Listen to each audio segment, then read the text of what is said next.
Welcome into the Chemistry Podcast, episode number 316, Austin 316, baby. Let's go. Yoink. very, Stone Cold Steve Austin. very That's what I did this weekend. famous Bible verse. You goddamn right. John 3:16. John 3:16. Do you know what that I is? said it's Austin 3:16 just kicked your ass. What does that mean? You see, Andy doesn't know shit. Andy doesn't know shit. What is Austin? Y'all know what's up. Austin. That's when Steve Austin beat up fucking Jake the Snake, and Jake the Snake got all this holier than thou crap. Not that it's crap, but I'm talking about Steve Austin. Steve Austin kicked his ass and goes up on the throne and says exactly the same thing, and that's how 316 started. So the next show. That's not how John 3:16 started. That's how Austin 316 started. So the next live wrestling show, 316, baby, Austin 316. All this merch was sold. That's why he's like the number one wrestler ever, man. He had all these quick one-liners that blew up. He wasn't even a good wrestler. Time out. He wasn't even a good wrestler. He just knew how to talk, and he had the look. Steve Austin? Yeah, he got hurt. He wasn't more famous than Hulk Hogan. No, he sold more. Well, that's close. That was a different era, so don't compare it on merchandise. No, they're both. And Hulk Hogan sold a shit ton of little figurines and T-shirts. I remember I grew up with that. Headbands I grew up and with that. bandanas.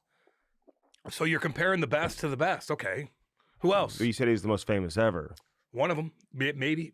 People say he is. People say Hawk is. Hulkster. Kamala, how you doing right now? Oh, no. See, Andy throws that right out the bat. Dude, Can I just say this? Kamala had the whole No, He's a Andy. wrestler. No. Bare feet. No. Big moon on his Fine, chest. whatever. Yeah. You want to get into it now?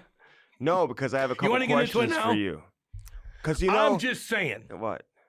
Listen, all the stuff we talked about, all I'm saying is the holidays are coming around, Andy, and there's gonna be some blow-ups in some of these dinners.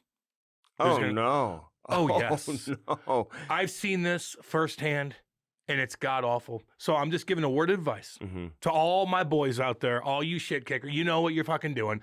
Don't strut into fucking family dinners at Thanksgiving or Christmas like Conor McGregor, because you know liberal auntie is going to bring it up, and you're going to put your foot down, and it's going to be a fuck you match going on. Don't do it. Sit there, chill, enjoy the turkey. If somebody brings something up, just counter it, but be civil about it. That's all. Don't ruin Thanksgiving and don't ruin Christmas. I know what you're going to do. I would put a sign up. But if you are going to do it, film it, because I kind of want to watch. I'm just saying. Send us your political conversations from holiday dinners. Andy. And I want to see them. Andy, it's going to be... Okay, put a sign up that says no political talk. It's just going to happen. It's just going to happen. I'm telling you, families are going to crumble and people are going to hate each other. And it just... I just worry about it a little bit. Do you know I experienced something similar to this, but it was not with family. It was a Creve Coeur Racket Club? No. How are they doing over there? Probably pretty good, actually. Oh, really? Probably. They're handling it well. There's been a lot of meltdowns on social media. You think? Holy fuck. Crazy. And you know, Cam, you predicted Kamala was going to win. I thought she was. I thought the Democrats were going to have something.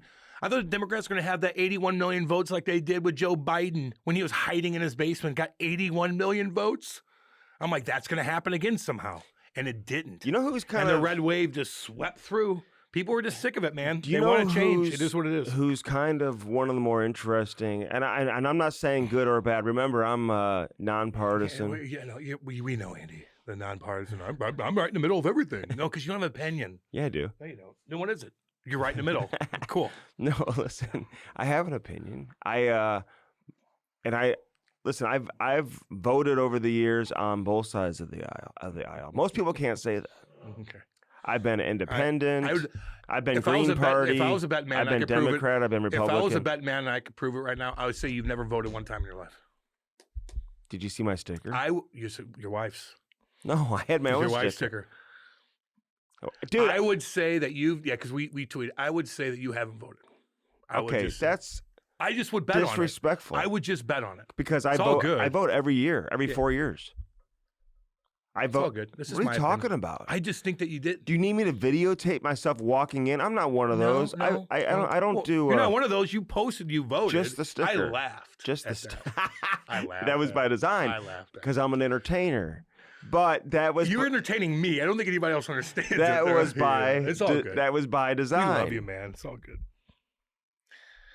That was How's by your design. family? Is your Hold family gonna on. have a? But you don't think I voted? Let me tell you All something. right, you did. I went to the Ladue City Hall, and there was not one person in front of me. Now there were people voting at the time. I had zero wait, no wait whatsoever. Yeah, because you got people were voting. It was like earlier, 12:30 in the afternoon.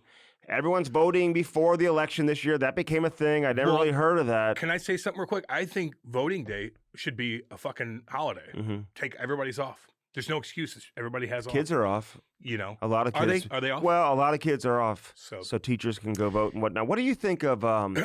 What's your opinion of Scott Jennings? Scott Jennings, don't know enough about him, Andy. Here he comes. Here he is now. Look at this, Maddie. What are we doing? I knew this was going to happen. Scott Jennings. The fuck out of here. Play me like that. The fuck out of here. Do you know? Jesus fucking what? Christ. Scott Jennings. I could do this to you for 3 hours. Don't play me like that, motherfucker. The fuck were you doing, eh? Come on. The fuck out of here. Got nothing else? You got nothing else to talk about? The fuck on. You don't know who Here's he the is? point. Listen. No. Not too many. We're listen. not changing the subject. Here's the Do deal. you know who he is? Man, fuck, let me look him up. Scott Jennings. What? Look him What? up and then tell me. No, man, we're not playing this Look game. him up. God and then, damn. And then fucking tell annoying. me your opinion. Good God. Oh, this guy, man. I'm asking a question. Get out of here. Maddie, do you know who I'm talking about? Yeah, okay. Oh, yeah, no, he kicks ass on CNN. Okay. He runs people's show on CNN, and he did it for the past So fucking what's 2 wrong weeks. with me asking that? No, but, like, don't just throw Scott Jennings out like that. Come on. You found one clip and you wrote it down. No. He's owning everybody's soul right now, and they're doing it. Vance Jones and all them on CNN don't know how to fucking react to any of this stuff. And so he's on there with another guy, too, an African-American dude who's cool as hell, who's just on the panel with these people, and they're going toe-to-toe, and they're running their show pretty good. But it's easy to run somebody's The one guy about the transgenders competing in sports and stuff like that. Yes, of course. All that stuff adds up, and everybody's like, what the fuck? And that Tampons one guy and stuff. flipped out on him on the other side. The bald guy? He was like, he went crazy. He's like, calm down. I know you're emotional. He's like, I am emotional. That was Scott Psycho. Jennings. You're right. So Okay. Scott Jennings is out of Kentucky, Cam, in case you Shit didn't kicker. know. Well, I just followed him on Twitter. I didn't know who he was until about a couple clips ago, you know? yeah. Oh, he's been on for months. You know? Months and months and months. Yeah, listen, when one side has a wave like that, it's easy to win arguments now. Can I That's ask why my buddies are question? going to be walking in like Conor McGregor when they go into Right, no, Thanksgiving they gotta be to careful doing that. progressive, Aunt Sally. No, careful doing that. Be careful. Oh yeah. Or Uncle Andy, No. who's like, I'm going to defend this till the day I die. Yeah. And like, just fucking eat Okay, turkey so- and watch football. No shit. God damn. And go around the table. What are you thankful And be for? like, hey, I get you. This is how I play. How old's It's all good. JD Vance? Young. Had no idea. Shit, he's like 36. No. 30. He's got to be 30. He's got to be older, 35, right? Am I the political guru on Okay, this? you know somebody's age. Get out of here, dude. He's 40. Oh, he's 40. Okay. Scott Jennings is 47. So I like these young, okay, so listen, powerful guys. Scott Jennings, I was wondering because CNN, do they always hire a Republican to be on the panel? I don't remember them doing that quite often. Well, it could be one of those Republicans. Maybe on election night, Yeah, they'll have somebody on the panel. like Liz Cheney or something. There's a lot of They different. defended her. We got Liz different- Cheney. How'd that work out for you?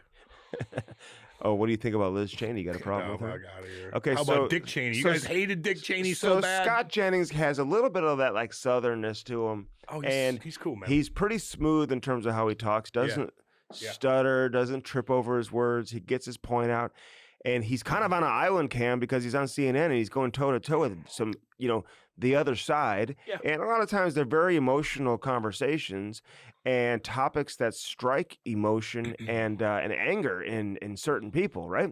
And he's got to meet them head on and toe to toe. So I was just curious what your thoughts were. No, I thought he did a great job of kind of telling it how it is to some of these people that are just they're out there. And so look, man. And he can be a little condescending. He can be like, well, I know you're emotional. Well, you are. You're an emotional. And as a bipartisan, nonpartisan individual who truly listens to the issues at hand and votes accordingly based on who I feel like is the best candidate at that time. Andy. It's interesting. Andy sways in the wind. Who's he kidding? It's interesting Andy thought differently like 7 months ago. Somebody sent me a message. He hated Trump 7 months ago. Somebody sent me a message last night because I put something on my Instagram. Follow me at Real Strict Nasty on Instagram, and I had something on my story. Where I'm posted up typically during the games. I'm right on the glass, and Ovechkin was lining up for a face-off. That big grizzly bear cam. That's my boy right there, right baby. in front of me. He owned the Blues the other night. And I said to myself, I don't know how many opportunities you're going to get to see this guy live.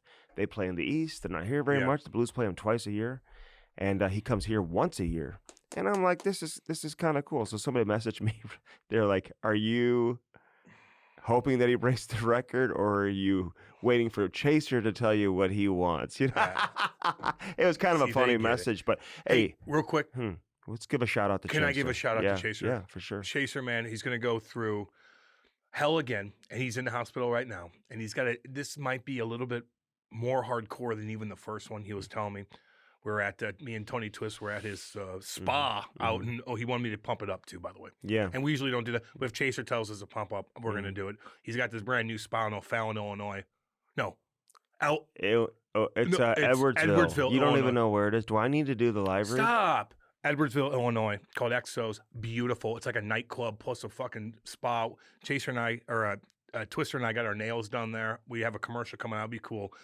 But the night before, I'm talking to him. He's like, "Yeah, man, I got to go back in. They got to take bone marrow stuff out. It's going to be a hard ride for him." I believe, and I don't want to speak out of turn. We love you, homie. I don't know if this is public knowledge or not, but talking to so many people, he tweeted it. Yeah, well, no, I know that. Yeah, but talking to so many people, and I've reached out to Chaser too, man, and he knows. We love him. We are pulling for him, but also, man, his family too, man. I love those boys. I know, and his wife and everybody, man. So we're. He's got a lot of support. Got a lot of support. Tyson Nash was in town all weekend to spend some time with him, and saw Nash on a couple of occasions all weekend, man. He's one of the best, dude. I'm like, why don't you stick in until Monday? Come sit in with us for the podcast. And his daughter, Maddie, who runs the alumni now, too. Oh, is that his daughter? Maddie Nash, yeah. She's awesome. Dude, she never introduced herself that way. It's just Maddie. No, yeah. She wasn't like, I'm Tyson's daughter. I don't know. And he didn't say, my daughter. Like, she was right by us. They look alike. You could see it. I could see the resemblance. Okay, so I'll have to make Sweet that girl, connection to Maddie. So I apologize for not knowing that. Yeah. But apparently, Cam, his brother is 100% match for his bone marrow, and so he is going to be, I don't know what the terminology is, donating or making the. It's going to be a tough road again. The donor is the bone marrow donor is going to be from his brother, which is, I'm sure, emotional for the family too. But how. Not to mention incredible is that they are a 100% match. Not to mention and he's Christmas able time to do and that. Stuff like that. Yeah, it just sucks. It fucking sucks. To see that again with him. Mm-hmm. But he's got a lot of support. He's gonna be okay. He's tough. Yeah, And there's kids that go through this shit. There's young kids that don't even know what's going on. Like, what's happening to me? Fuck. I hate hearing it, man. But it's. He's not the only one. We were having this conversation in the studio, and it's amazing how many people in a studio of just a handful of people. You got your audio people, camera people, some PR people. How many people in there have had cancer? Yeah, a lot. Yeah. Cancer's, it's there, man. I went and I don't want to say who it is because he's a well-known business person in the area. Mm-hmm. And, his employees and tight friends obviously know what he's been through. And he has been a friend of mine for a long time, but I hadn't, how life goes, man. I hadn't seen him in a few months. I go in to say hello to him. I was downtown after a morning skate the other day, and I'm like, I got a few hours. I'm going to go say hello to my boy. Stop by, say what's up. I'm like, dude, you look great, man. How much weight have you lost? And he's like, 50 pounds. I'm like, how'd you do it? And he starts laughing. He goes, it's called cancer. Oh, well. And I didn't know if he was being serious, and I felt That's like not your I'm like, fault. oh my, It's not your I had no idea, dude. 44 years old, he didn't tell kidney anybody. cancer. He didn't tell anybody. Kidney cancer. He left it alone. And dude. he's doing great. And Andy, don't worry about he's that. almost. And I was like, damn, I felt terrible. Don't. But it's one of those things where you just, Dude, he could have been on fucking Ozempic. Yeah. There's guys in the league we skate with. They're like, fuck, you good, man? Mm-hmm. No, I'm on Ozempic. I know somebody who's on Ozempic. I know there's a lot more than you think. And a lot more than you think. Oh, yeah. You can fucking tell. I was because telling listen, they're not working out. Mm-hmm. I always could tell. If you're fucking heavy and all of a sudden you drop all that weight, but you're not working out, you're taking something, and that you look skinnier, but you look flabby skinny. Mm-hmm. It's kind of weird. No, Jason Arnott used to call it skinny fat. Mm-hmm. That's what he would call it back in the day. Where you have no body definition. Mm-hmm. You're just droopy, but you're skinny, but you look fucking fragile. All that skin has nowhere to go. You gotta work out still, man. To get that skin away? Yeah. Because otherwise it's just hanging there? Just hanging there like so, you look gross. Well, yeah, so there was I said that to my wife recently. I said, so-and-so looks like she's lost lots of weight, and it's like, we were probably like, it was probably Ozempic. It is. There's nothing wrong with that, but you got to, listen, if you're on Ozempic, I think you should come clean with that. I think people do. One of my buddies. You can't deny it. One of my buddies, and you know him very well. Yeah, I know who you're talking about. He said it right away. I'm like, dude, how you losing all this weight? He's like, dude, I'm doing Ozempic. And like, nobody was really doing it. Now, is it safe? Do we know anything about that? Have you read about it? Yeah, I don't know enough about it. I don't need it. Like You don't need it, so you said. No, is it safe though? It's kind of like LASIK surgery years ago. People were saying, there was a radio station I was working for, and they were offering up free LASIK for like testimonials. Yeah, I don't know about that. And I went in there, and I didn't qualify. My eyesight wasn't bad enough to get LASIK at the time. Yeah, probably could get it now. And it was relatively. You need it bad. You blind? Well, no, I wear glasses to see distance and stuff like that. I like when you have glasses on. Do you? Look good. Oh, my stage manager at work, she's always like, you got to take them off. She's like, they look good on, but she's like, when you don't have them on, it looks almost like, You look like an say. Hey, so, but I got to see the monitor. I got to read. And I had to see distance. So I didn't qualify for the LASIK, but I was telling the doctors at the time, I'm like, listen, is this safe to be one of the first people to be doing it? It was like a relatively unknown procedure, even though hundreds of thousands of people had probably done it at the time. I was like, I kind of want to wait 10, 15 years from now anyway to see if there's any type of, well, you got the negative jab, effects. Like you're still rolling the dice with a lot of stuff you do. You know what I mean? The jab. Every time something bad happens to somebody, they blame it on the vaccine, though. I mean, like there's a lot of stuff that went bad with the vaccine. You want to get into it. They rushed it. Then they force it on you. Then that's another big part of why there's a big red wave. It's a vaccine thing too. They did. They're like, we didn't force. What do you mean? You fucking fired nurses that wouldn't get it. You fired nurses. You wouldn't let them come back. Like, it was crazy. That ruined a lot of stuff for a lot of people. That's why there's a red movement. That's a big part of it. The whole COVID situation. Yeah, did Trump play it that well? But the Democrats were like, fuck, you're killing people. You're killing people. Like, what? You're not vaccinated. You're killing, like, separate. The division we had through COVID was fucking terrible. Trump said some stupid shit during COVID. He totally said some stupid stuff. Remember, he was COVID. Like, you can spray that shit, whatever. Like, he was right on that. Ivermectin? No, the Joe Rogan stuff? What are you talking about? No, Scotchgard or something. Remember? Whatever. Okay, fine. But, like, everybody rips Joe Rogan. He's like, no. Joe Rogan was a big part of this whole thing. Kamala didn't want to go on with Joe Rogan. She should have done it, although she would have got fucking smashed by him. Like Trump went on there for fucking 4 hours and had to have a sip of water.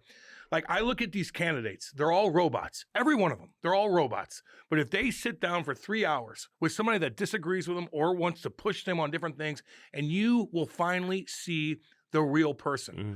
Joe Rogan talks about that too. We see this when we do our interviews. You hang out with somebody in an intimate setting for days. You go on a vacation with a couple. Yeah. You'll know who they are, the real person. Joe Rogan came out and said her team asked for editing rights. They wanted to edit it. She wanted to go for an hour. She did this. She did that. She fucked up. No, they wanted to edit it. I listen. Even on this show, we've had people ask if they can edit. Yeah. Okay. Fine. But you're running a campaign. You're trying to be president. Like, these guys that come on with us are just like, I'm coming on to hang out, like I'm doing you a favor a lot of times. Mm-hmm. This is more like, I need to get my name out and show people what I stand for, which we don't know what the fuck that is. It's bounced all, she's a country girl one day, she's from the city the next day. Tell me about Theo Vaughn. He sways in the wind with shit. Like, how is he so famous? Like, because he's hilarious. What do you mean how he's so famous? He's absolutely a unique character. He has a different kind of personality than anybody's ever seen. He's got this goofy... Has he been famous for a long time? He grew up with a bunch of blacks. No, he grew up in a hardcore ghetto area. He's a white, poor guy. Where's he from? He would say something like, fucking down south, dude. He'll say something like, God, you got white privilege. He's like, I got white privilege. He's like, if I had white privilege, why are we doing the same thing? We're fighting for the same thing right now. Where's my white privilege at? Find it for me. Like, he's pretty honest when it comes to that stuff. Like, it's hard to chirp him because he did grow up in a fucking poor neighborhood. He found his way out of it. You know, all the shit that they were going through, he was going through the same thing. Was he a You're drinking water with cereal? Comedian? You're drinking water with your cereal because you can't afford milk? Was he a stand-up comedian? Is that how he became famous? Yeah. Like doing stand-up. I don't even think he's that funny in stand-up. I think he's funny just in interviews. He's one of those guys. He gets some big dogs on his he just did Rogan. He just started doing podcasts too. He did RFK. He did Rogan. He did Mark Cuban. He did all kinds of people. Mm-hmm. I like him a lot. I think he's absolutely unique and hilarious. Yeah. You know? Okay. So you knew who he was. I'm making sure because I've been throwing names at Cam today and it hasn't. Andy. He wasn't sure who Scott Jennings was. Andy's in the game now. It's scarf season for Cam. Andy, the scarf is out. And he plays hockey. He talks hockey his whole life, and now all of a sudden he mixes in something different. Now he's gonna quiz me on stuff. You know. I thought you would have rolled that off right away. Right when I saw his face, I'm like, yeah, I know who he is. You know who he is. Yeah. It's the guy's name. You know. Mm-hmm. I saw him dominate a couple people on goddamn CNN. Which is, again, it's easy to do. Are you surprised that they keep bringing him on? Or you think... I feel like they all genuinely... I think they genuinely like him. It got emotional one night. I don't think so. No, listen. A couple of he talked about how what a privilege and how great it's been for him to be brought on CNN every night to have these conversations, and hopefully, it leads to more conversation throughout the country, and people who can disagree can agree to disagree. And he's like, many of you have become close friends of mine and whatever. And so I think that they probably get a kick out of him being the guy on there who's given the opposite opinion. He's on an island by himself. I think deep down behind the scenes, man, Cam, you know how it is, man. It's media, it's television. They're having meetings. They're in the green room. They're not on camera all the time, so they're spending time together when they're not on camera. I'm sure they laugh a lot behind the scenes. And, you got to get into character, too. Not right now.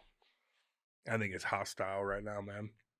That's why they got to keep them in separate rooms. No matter what, like not the people that are getting crazy emotional that you see, but some of the regulars. That's who's on the panel with them. That's who's in the green room with them. Yeah, but some of the emotional people you're seeing, like I'm not seeing them all the time. You know what I mean? I feel like they're just like I think they're all emotional. Showing up, But he's a regular every day. There's a couple others. You mentioned the Vance guy.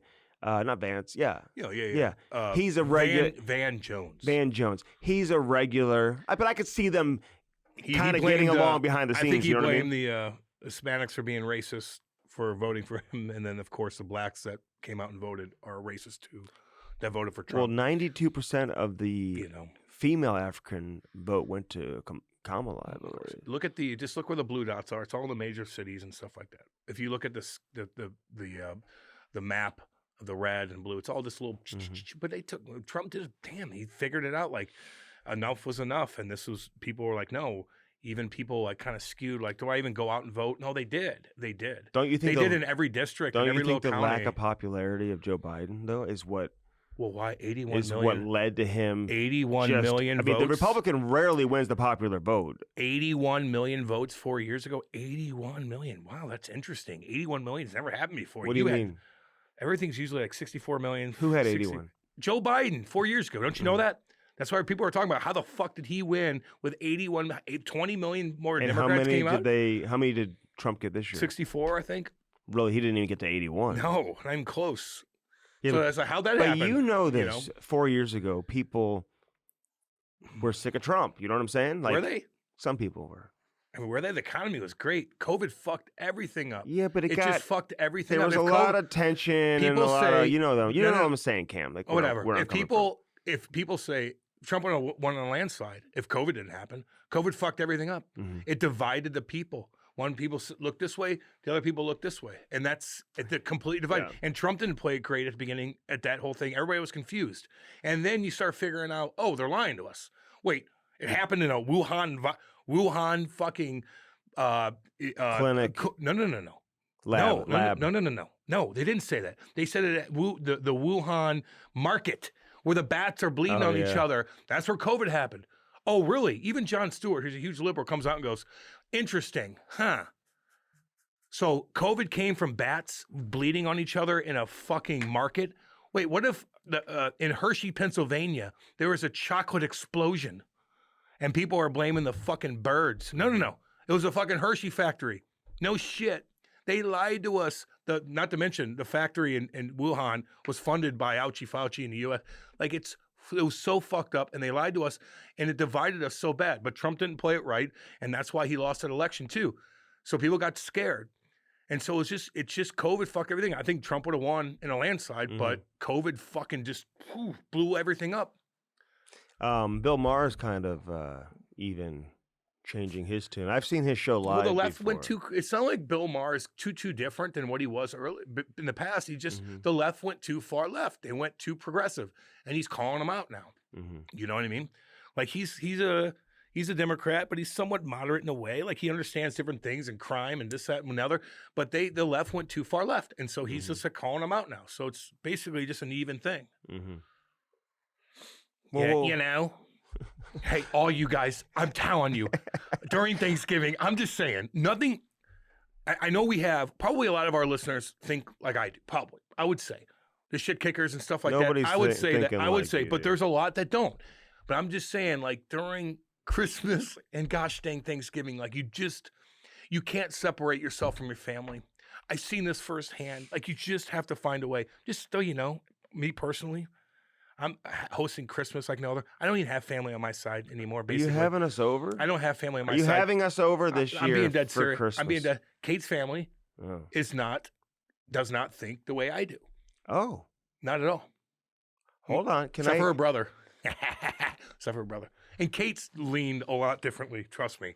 After living with me Kate was on the other side.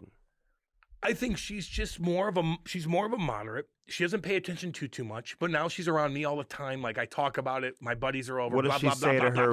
What does she say to her? She listens to my radio show. She listens to this, whatever. But her parents are different. Her brothers thinks like I do. So when they come over for Thanksgiving, when they come over for Christmas, I'll have presents out the fucking wazoo for all the kids. But we will not get into it. Maybe I'll bring something up when I'm drinking a little bit, just a little bit, no big deal. But it will calm itself down, and we don't.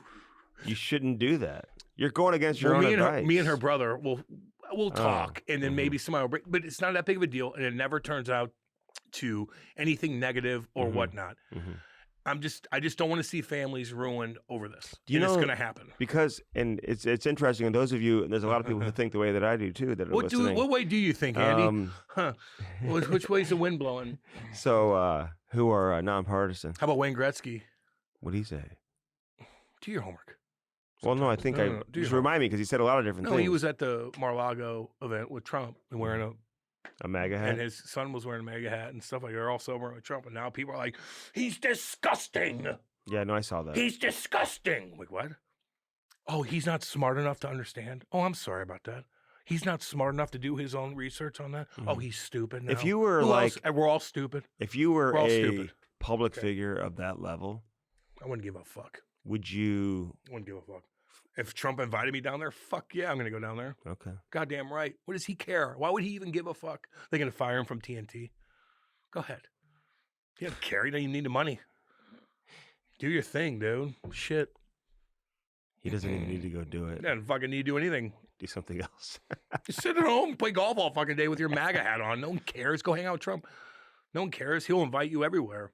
Although, he's going to be around quite a bit coming up soon because this guy, Obi, I mean, Cam, he may do it this year. I hope he does.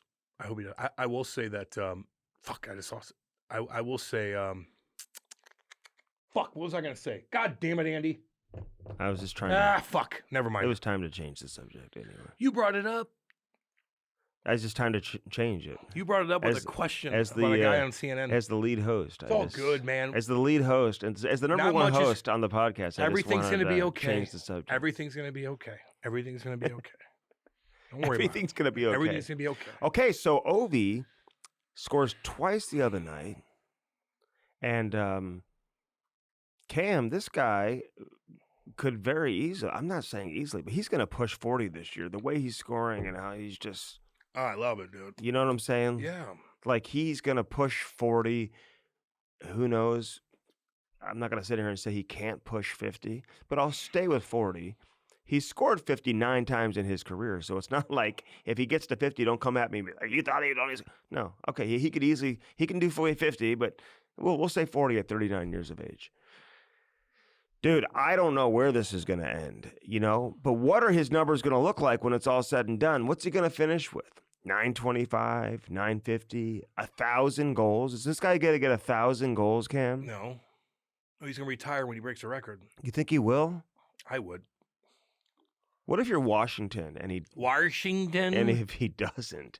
At some point, you're going to have to What if he really slows down? No, At some point, you got to cut the cord. And maybe somebody else will take him on. Well, we thought he was slowing down last year. I did. I thought last year this was, okay, Father Time had caught up, and then he explodes in the second half of the season. Yeah. And still finishes with over 30 goals. And then now he's gotten off to a crazy start. Now, who knows? Maybe the second half he doesn't score at all. Maybe he slows down. Maybe he does. I don't know. Maybe he gets hurt. Maybe he takes a puck off the finger and breaks his finger. But what if he wants to keep playing? Then if he could keep up, then he keeps playing. But maybe he can't. Somebody brought up, maybe it was Spen Chicklets. They're like, shit, he might break the record on the last game of the year against Sidney Crosby and the Pittsburgh Penguins. And that'd be cool. That'd be kind of cool. And we were like, well, we want him to do it next year so more people are engaged next year with hockey. I'm like, you can't rely on that. Like, you want him to break it this year. Just break the fucking thing. Do you feel like, and maybe it'll start, the closer he gets to Gretzky. I don't feel like the entire NHL community is just solely focused on that. I think they will be as you get closer. Anytime you bring up Ovi, you're like, God dang, boy, let's go. Anytime you play Ovi, it's all about that. Every time he scores, I'm like, hell yeah. And let me tell you, I look at the thing, I'm like, yes, you got another Let me tell one. you what it's done for the Washington Capitals. It has Washington. It's galvanized that entire dressing room and that team. I think it's energized them. Like, watching them play, like, yeah, they're good, and they're probably playing a little bit beyond their ability in terms of how they're winning games right now. And Connor McMichael. And the number of games that they're winning, he's a hell of a player. First round pick from a couple years ago. London Knight, baby. My boy. But and they're getting great goaltending too. Whether it's Logan Thompson or it's Sideburns. Chucky Sideburns, man. Charlie Lindgren. They're getting great goaltending. They just got a lot of confidence, man. They play with a lot of swagger, almost that swagger they had a few years back. They have as much fun as anybody. Yeah, they do. When you watch how they interact with one another and kind of being in the room afterwards, like, they're having fun, dude. I know they just won the game and all that, but I think they're all enjoying this chase and they all want to see him get it. And it's like fun for everybody. The media attention that's going to be on that team and following that team around once he gets, within 20 goals, 15 goals, 10 goals, whatever, it's only going to magnify. And what an experience, man, and what a ride it's going to be for that team, man. It's going to be a lot of fun. I'm looking forward to that. So I don't know if we're quite there yet. People are certainly watching with every goal he scores. Obviously, he's getting closer and closer to Wayne, but it's nothing like what it's going to be. It's going to be crazy. Well, if I'm his teammate, I'm jacked up every single game when he's on the ice with me. I want to feed him. I want to be a part of this throughout this process. I'm going to find, maybe that's detrimental to their offense too, where you're just looking for 8 the whole fucking time. But God, I just would be. Even 2-on-1, I'm finding them. Yeah. Even if I go out of my way to find them, I'm finding them. He's at the end of the game. I'm going to make an extra pass for him to get the empty net. Well, their power play's terrible. I know they scored a couple power play goals the other night, or at least one, whatever it was. He's still finding ways to score from there. So they probably are forcing him the Big puck time. a little bit. You know what I mean? Yeah. And forcing it. Their power play is not very good. And imagine if it was. I'm sure he'd get a lot more looks. And I just think that if I'm his teammate, man, I would look up to him so much. Yeah. Because he's supposed to be the coolest teammate in the fucking world. And if I would every single day be like, I'm trying to feed this guy. I'm trying to feed him. Yeah, of course they are. They've been doing that since he walked into the NHL. I'm going to work extra hard in this shift because I'm with Ovi real quick. I'm gonna do my thing in the corner, take a hit, make a play. Plus, one element of his game that I've always loved anyway, and when he first came into the league the first 4 or 5 years, this guy would hit people so hard. Guys. One of the biggest hits I've ever seen was his hit on Eric Weinrich, man, behind the net. Weinrich, knock guys out. I've told a bunch of people this. No one remembers it. We got to find it. Weinrich had that yellow visor, and he was cool. He only played here for a very short time, but played over 1,000 games and was around for a long time. U.S. kid. guy. Yeah, he's not really a kid. But he got hit so hard. I think it was Ovi's rookie year. It's one of the first times, as someone who's covered the Blues, like seeing him play, and he absolutely destroyed Eric Weinrich, and he was just doing whatever he wanted. He was like the fastest guy on the ice. He was the biggest guy on the ice. Skilled. He had the best shot on the ice. He was the best scorer on the ice. Yeah. He was everything. And so, how about the hit? To see him still doing it, and then see him crush Jordan Kyrou, like, damn. Yeah. He's still doing it. He doesn't have to do that. We post that on our social media? Probably not. Okay. What do you want to address that? Because you said you did. Well, there's some things that we need to do a little bit better. We have guys that are working and they're doing a good job. We just need to get more organized on some things. No big deal. All good. But I do remember Alex Ovechkin. Some of these hits, man, were gigantic. He hit Yags one time. Ugh. Remember that? I miss seeing like this Four Nations. Like I want to see the Russians play. I'm sorry. Hopefully there's a peace deal coming soon, which I know he's talking to Putin right now. Trump is. Like, fix this. Like, let's stop everything. Let's stop these fucking wars. We don't get Russia in a international best on best. Get out of here. That's why I said all along, this Four Nations, I will watch every second of it. Me too. But it's just a fake tournament. It's a fake tournament without the best. The way people are covering it and talking about it as if it's like the Olympics and this is some type of like World Junior competition or something. You got 4 countries, and it's all good. It's an exhibition. So I think we just have to look at it for what it is. It's an exhibition. I'll enjoy it. I'm eager to see who gets picked and who doesn't get picked, and all the rosters are going to be selected on December 4th. So, but not seeing like I'll be interested to see, Cam, like everybody else, who makes it and who doesn't make it. But let's not.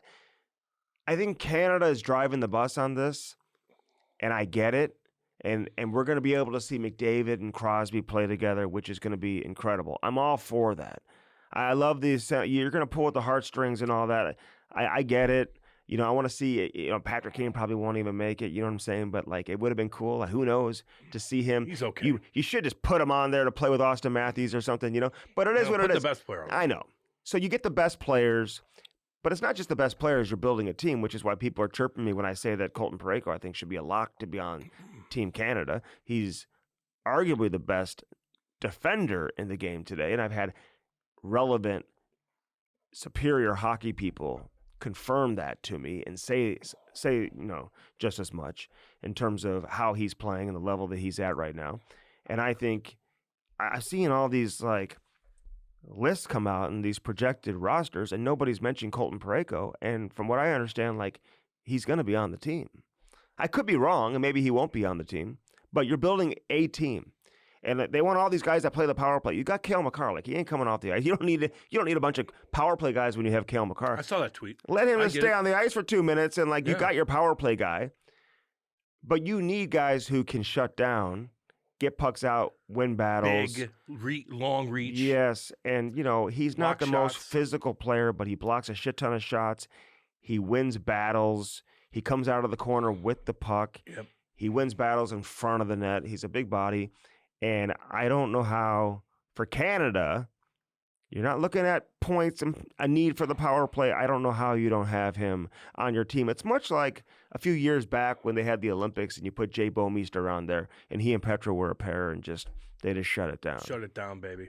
Sometimes you got to shut it down. So you have enough skill. So people are like, what are you talking about? Blah, blah, blah. He'll shut you down. I'm like, what do you mean? What am I talking about? Watch him. No one's putting them on their projected rosters yet. Everyone I hear who's like in the know is like, yeah, no, I think he's going to end up being on the team. All right, good. I hope so. You know what I'm saying? Yeah, he's good. He's so good. Mm-hmm. Been watching him closely for a long time. And man. all you especially the mainstream media in Canada, I'm sure they watched when the Blues were up there against Toronto. That was probably his best game of the season. He was unbelievable. Blocking that shots, game. like take 3 steps, he's out of the zone. He's starting to score goals. Look, the other day he's like coming down, he gets a puck, he's like, I'm going to pass it this way. No, I'm not. I'm going to go bar down. I know. Like, that's a nice play. You don't normally see that type of confidence with him off the rush. He's got confidence right now.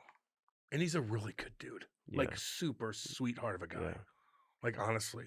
But it does suck that the Russians aren't playing that. Like, Michkov, Krill the Thrill, like, shit. Who's dominating? Ovi. Like, I want to see those guys. Mm-hmm.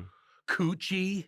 Dominating. Yeah, so those guys aren't in this fucking tournament. Everyone talks about, and you're bragging about it. Get out of here. Everyone talks about Crosby and McDavid. Yeah, I get that, but like, what about Malkin and Ovechkin? Yeah, and these guys, and to be able to play with Kaprizov and these young superstar Russians and Bobrovsky. Like, there you go. Come on, man. Like, you know what I'm saying? And come on, this would be Tarasenko's probably last kick at the can. Like, you think he'd make that team? You think he'd make the Russian team? If you look at the number of Russians in the NHL, it's not as many as you probably think. I would say on the defensive side might be a little bit tricky. You know? So I would think. Sergachev. I don't know. I'm not going to sit here and I haven't looked at the. Yeah. But Tarasenko, I was. You know. I'm just asking. Yeah. I'm not denouncing. He's not him. like having a great year, but he's had a great career. He's got a name. Who's had a lot of success in international competition in the past, being the captain of that team that won the World Juniors years ago.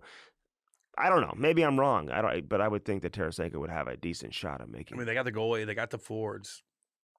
How their defense would look. Mm-hmm. I'm trying to think the best defenseman, Russian wise, Sergachev, Orlov, and some of those guys. Yeah, it'd be. I don't know, but still, you still got monsters up front. Well, you have huge names, monsters, and dude. some of the best players in the league. So I don't know. Listen, I'm a positive thinker. I'm glad we have a tournament. At least we have something, because I know some people are going to come at me and be like, "Why can't you just be happy we at least finally have a tournament?" It's all good. It's like, yeah, no, I'm happy we have an international tournament, but Russia is and Buchnevich is another guy here locally. Bucci, yep. So Russia is a huge part of the NHL brand and the success that they're having right now. And everyone's about to celebrate this chase for Alexander Ovechkin. What better way to celebrate him than to have him on center stage in a exclusive best-on-best tournament? I know what's going on in the war and all that, but I just feel like, you have them, you're allowing them to be over here and play in the NHL and make money off them in the NHL and market them in the NHL. It's essentially an NHL tournament. You can call it a international tournament all you want, but it's an NHL sanctioned event, really. You know what I'm saying? I know, dude. On NHL ice, NHL rules, everything. Just put the best NHL players in. There it is. Can I give a shout out to this kid? Don't know too much about him, but Parker Kelly. Oh, the block shots. Dude, I just love seeing that. Like I do. The puck is the scariest thing on the ice. This kid, watch this sequence, and we'll have it tied up and tagged on this video, but like he went out and just one shot, bam, like, oh, he's done. Gets back up. Another shot, bam, oh, he's done. Gets back up. Boom, boom, boom, boom. All like 5 block shots in a row.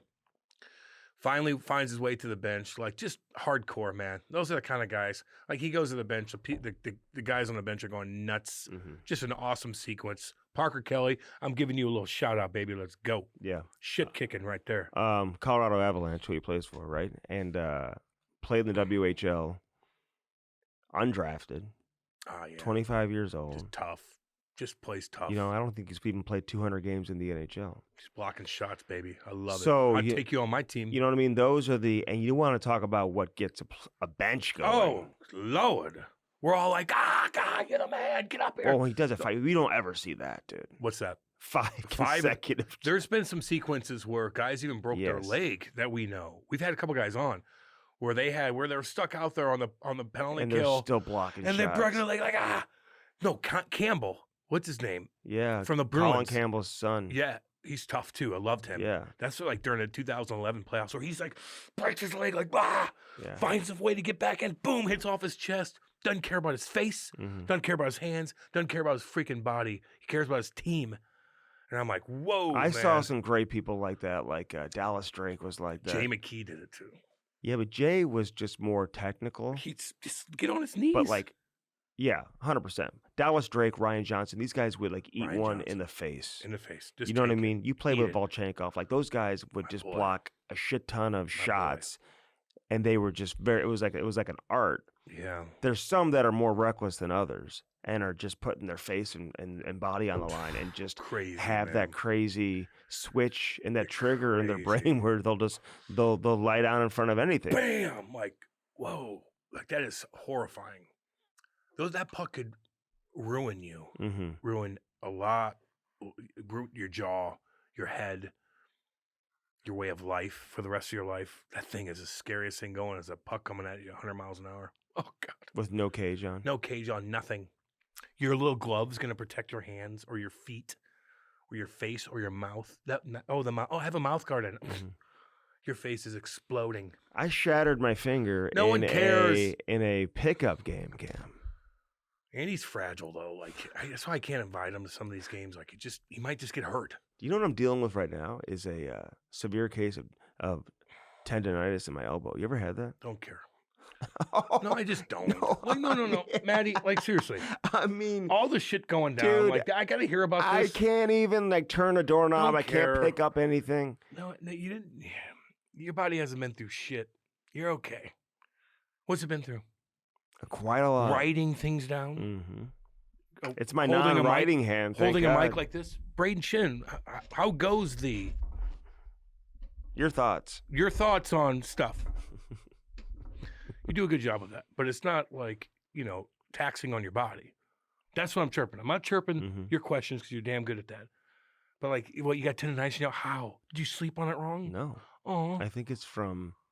Honestly, you're gonna Surprised laugh. I'm surprised he didn't bring up his dream last night. Like LeBron James. LeBron did. LeBron posts. You think that's really his dream, or he's Fuck lying? no. That he was in Cameron he's a phony. Indoor Stadium playing for Coach K, He's and just he saying. throws in there Nah, that Coach K said it was a pleasure to coach him as well. And then Snoop Dogg and Dr. Dre at a concert, and Cameron Indoor Stadium was like, "Are you trying to get your son a scholarship? Your other son, not Bronny?" That's what I dreamt. You know what I dreamt of last night? I was in a fucking Iranian prison, getting tortured. Last night you did? Yes.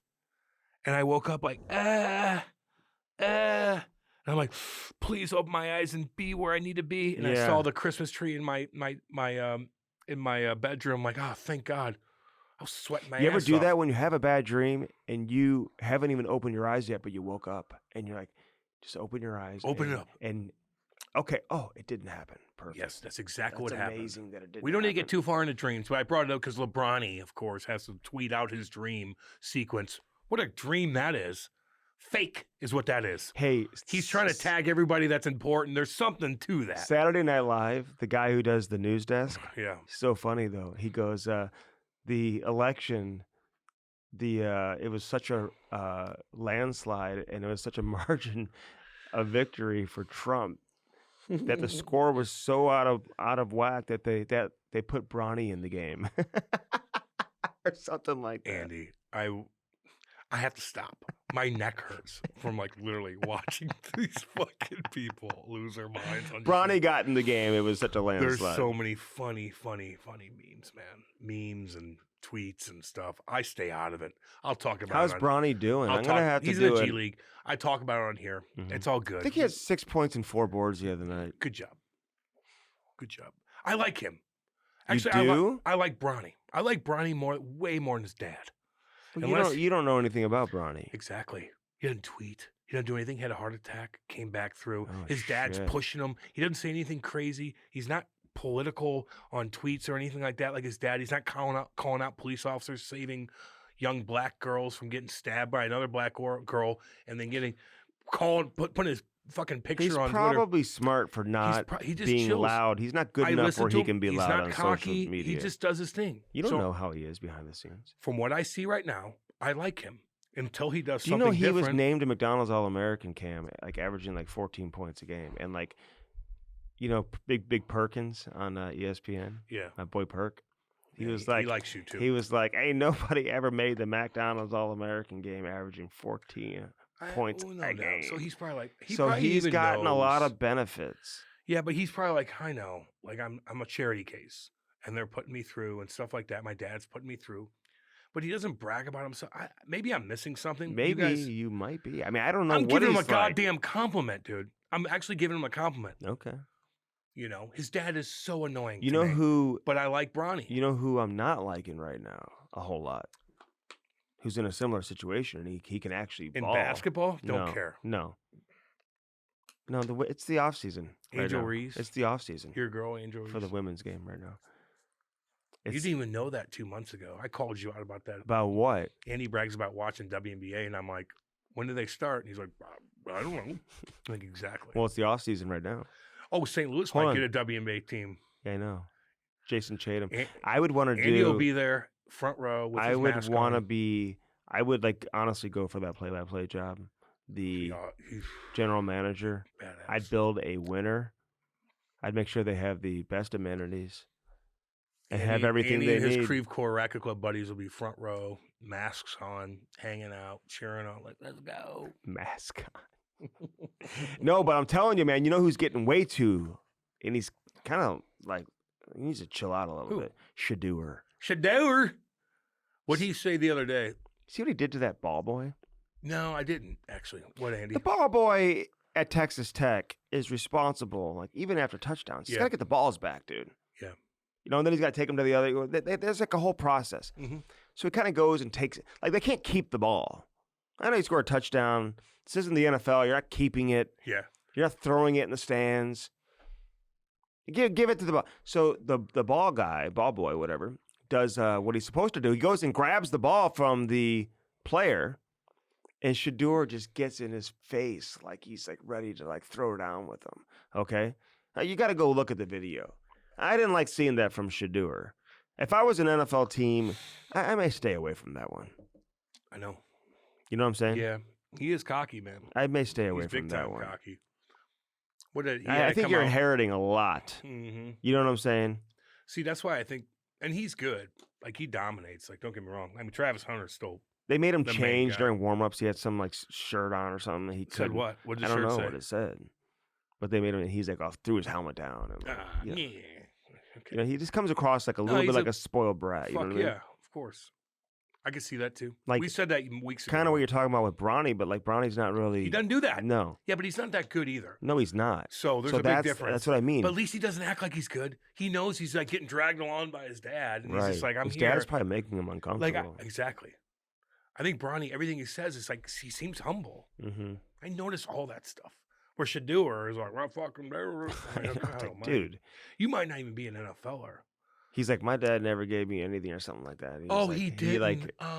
He like grew up in like a tough circumstances. Oh, and big stuff time like tough. that. When your dad was making fucking breaking Living records in for making money for a cornerback. 20,000 square foot home. Must be tough being I know.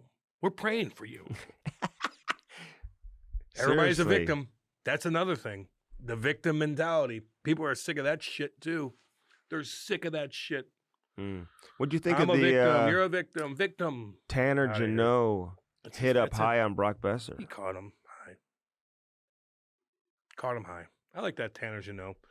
Not as good as he didn't. He hasn't ended up as good as I thought he would be. Yeah, well, people thought he was going to be really good, and he scored. He's had a good year, and he started fighting. Like started beating guys up. Like, whoa, that's a and nice combo. who just told us? I think it's Scotty Nickel. He didn't fight in the minors and stuff like that. Didn't fight in the minors, and that there's a lot of guys didn't fight in the minors and figured it out. Yeah, right, and then figured their game out too, so they prolonged their career. But he slowed down a bit. I like him. Was it he clipped him in the chin? Yeah, 3 games. Saw that. What? Like you get 3 games, get 3 games. Got 3 cares? games. Fuck. I saw that Lamoureux fight for Utah. You know, his parents were the ones who had that extensive kiss when he was drafted. The makeout sesh? Yes. And now we clipped that, by the way. Hey, all y'all, like, if I'm him, I'm like, Mom and Dad, go fuck yourself. No, away from everybody. Not in front of everybody. You got that? Don't make out. Have I ever seen my mom and dad make out? Oh I don't even fucking think so. One time I walked in on them, and it was the most horrific fuck thing. That's why you're having nightmares. I'm like this, like, gah, gah, blah, spitting, nasty, fucked me up for fucking days. Then, and I was young. I didn't see it later on. Like, thank God, I knew not to even like go near them if I figured anything was going down. But if they started making out during our drafts, I'd be like, you guys can go get the fuck out of here. Make out session like you're in high school. Get out of here. No, it's called a French kiss. No, that's called psychotic. It's called a French kiss. No. That's what you do in French don't Canada. care. You don't make out like that. Everybody's fucking watching you. The camera's on your make out sesh. So like, don't pick your nose. Remember the agent started picking his fucking nose? The camera's the on it? agent? Get out of here. Make out sesh, your mom and dad. Don't do that in front of your kids. Make out? You and your wife make out in front of your... The kids love it when we kiss in front of them. That's fine, no, but it's like kiss, like, we love each other, but you make out session, like, Ty's like, what the fuck is this? Oh, my God. Don't do that. Could you imagine? No, I don't want to. I think a lot of people have had that experience of walking in on their parents. It is traumatizing. They've walked in on me, too. They did? In multiple situations. Oh, my God, dude. How old were you when you're living with your parents? They saw me catch me watching nastiness back in the day. And I'm like, motherfuck. My mom walks in. I'm like, watching. You're doing that when they're home? I'm watching disgusting things. It was late. Go to bed, Mom. What are you doing? Yeah. And then they caught me when I was still living, before I moved out when I was 18, with an older woman in my... How old? I thought they were just... When my parents went to bed at that point, they were out. A nuclear warhead can go off. And they wouldn't A dump truck could run into a fucking nuclear and blow up next to them. They'd be like... So I'm like, no, come in my house. We're partying downstairs. And then we came back up into our room. Yeah, no, that's happened. I and can my see dad, that. like my mom, I don't know, she hurt. I'm like, get the fuck out of here. I was young, but like that, I'm like, I gotta get out of here. Our house is tiny. You could hear everything. I remember this girl who was older went up to go to the bathroom. She opens the door. My dad's in his underwear in the bathroom, and like they had they walked past each other. My dad's like in his tidy whities. Son of a bitch. So horrible. If you guys know, you know. And how old was she? Shit. She was older, 30. And I was young. And she walked past my dad in his underwear. God, she probably liked it. He was probably closer in age to her than you were at the time. Yeah. It was my first year back from Windsor. Hanging out with all the older cougs up there. I started doing it down here. My mom. So there was no other bathroom for her to go to? She could have walked downstairs. Our house is tiny. Like it just, you could hear everything. I thought my parents were donezo for the night, but my dad had to go to the bathroom. It just, he didn't do anything. It's just, I'm like, fuck, is he up? I thought you were going to say she went and clogged the toilet, dude. That's what I thought you were going to say. My dad probably did. Cares. My dad looked good the other day, by the way. Oh, good. He's doing better? Yeah. How's the cat doing? I'm putting her down tomorrow. Oh, my God, dude. You can't just throw that on me like that. I'm putting Boo Boo down tomorrow. No way. No. I got to do it. When did you decide this? She is so fucked up. She is so fucked up. She's pissing everywhere. She can't control anything. She can't even walk. Her feet are fucked up. Her face is still fucked up. She doesn't look like herself. She doesn't know where she's at. I gotta put her down. I'm busy all day today. Andy and I got things going on. We gotta go down to Enterprise Center and what are we doing? We're entertaining tonight. We're entertaining people tonight. I gotta put Boo Boo down tomorrow, and it's gonna be tough. Ugh. I don't have anything to do tomorrow, so I'm gonna do it tomorrow. I have to do it. I think she's really in pain, and really, yeah, she making noises. I don't get emotional on me. She can't even mow. She hasn't been able to mow in a long time. It's meow. She used to go meow, meow, meow, like get my attention, meow, meow, meow, meow, and like look at me and meow. She can't. Well, guess what? That's what she's doing. She walks like this. I'm like, oh God, give me you. I'm like, I have to carry her, and then she pees. I'm like, fuck. It's over. It's over. And I'm not gonna be like Kurt Herbstreit. Oh and God, fucking and tweet Ben? about Jesus. Fuck. Yeah, we know he died. Ben. We get it. You got other dogs. It's all good. I'm not going to be that much, but I am going to post a little thing about Boo Boo, because if you're my friend, you know how much that little kitty meant to me. Like if you really know me, or you listen to me talk on here or on the radio or whatever, or you grew up with me, you know how much that little kitty means to me. So I will post something, but I'm going to put her down tomorrow.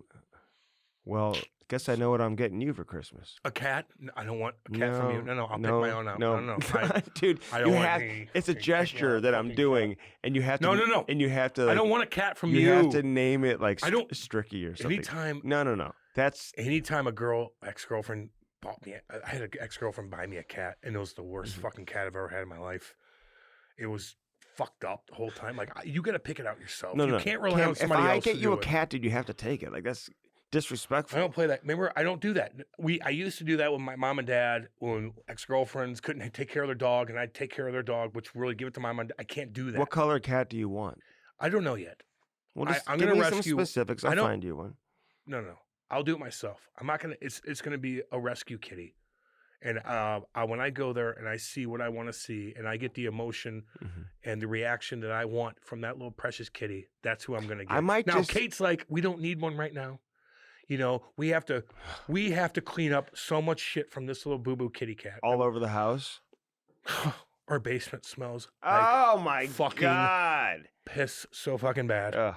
And the dogs aren't even allowed down there because there's litter boxes in several places because Boo didn't know where to go. Mm-hmm. So I got to put my foot down on this. And if you're an animal lover and if you had animals your whole life, you know what I'm going through right now. It's all good, man. There's worse things going on, but it's going to happen tomorrow. So, okay, well, I will be getting you. don't even joke about it. See, I can't even talk to him about this. No. No. It's always about a joke. I'm going to get you something. Name it Stricky. You're out of your fucking mind. No, you will. I wouldn't even accept a cat named Stricky. No. I got enough Stricky in my life. I need another boo-boo. Where can I find another boo-boo? I wish I could just reincarnate that little precious kitty again. I wish I could. I wish I could just snap my fingers and she's, 6 months old again. Okay. Well, geez. God. I might just get you like a pregnant cat, and then you can have several kittens, and you can choose which one you want. That's just mean. See, Andy makes everything out of a joke. Like I'm dead serious. I'm gonna cry like a little bitch boy, and I'll accept it. I'm gonna cry. Who's gonna be there for you? Like a little bitch. Who's gonna be there for you? You can't be. There's nothing you could do. Yes, there is. There's nothing anybody could do. I have to deal with this on my own, and my whole way of life will change. Because every single morning, she's always there. Okay, well, let's not rush. I'm just telling you. Let's not rush to it. Tell me you're going to give me a pregnant cat. Get out of here, Andy. God, you're bad at this. Okay. You're bad at and this. I'm trying to come from the heart. When other things go down, like I'm not calling you.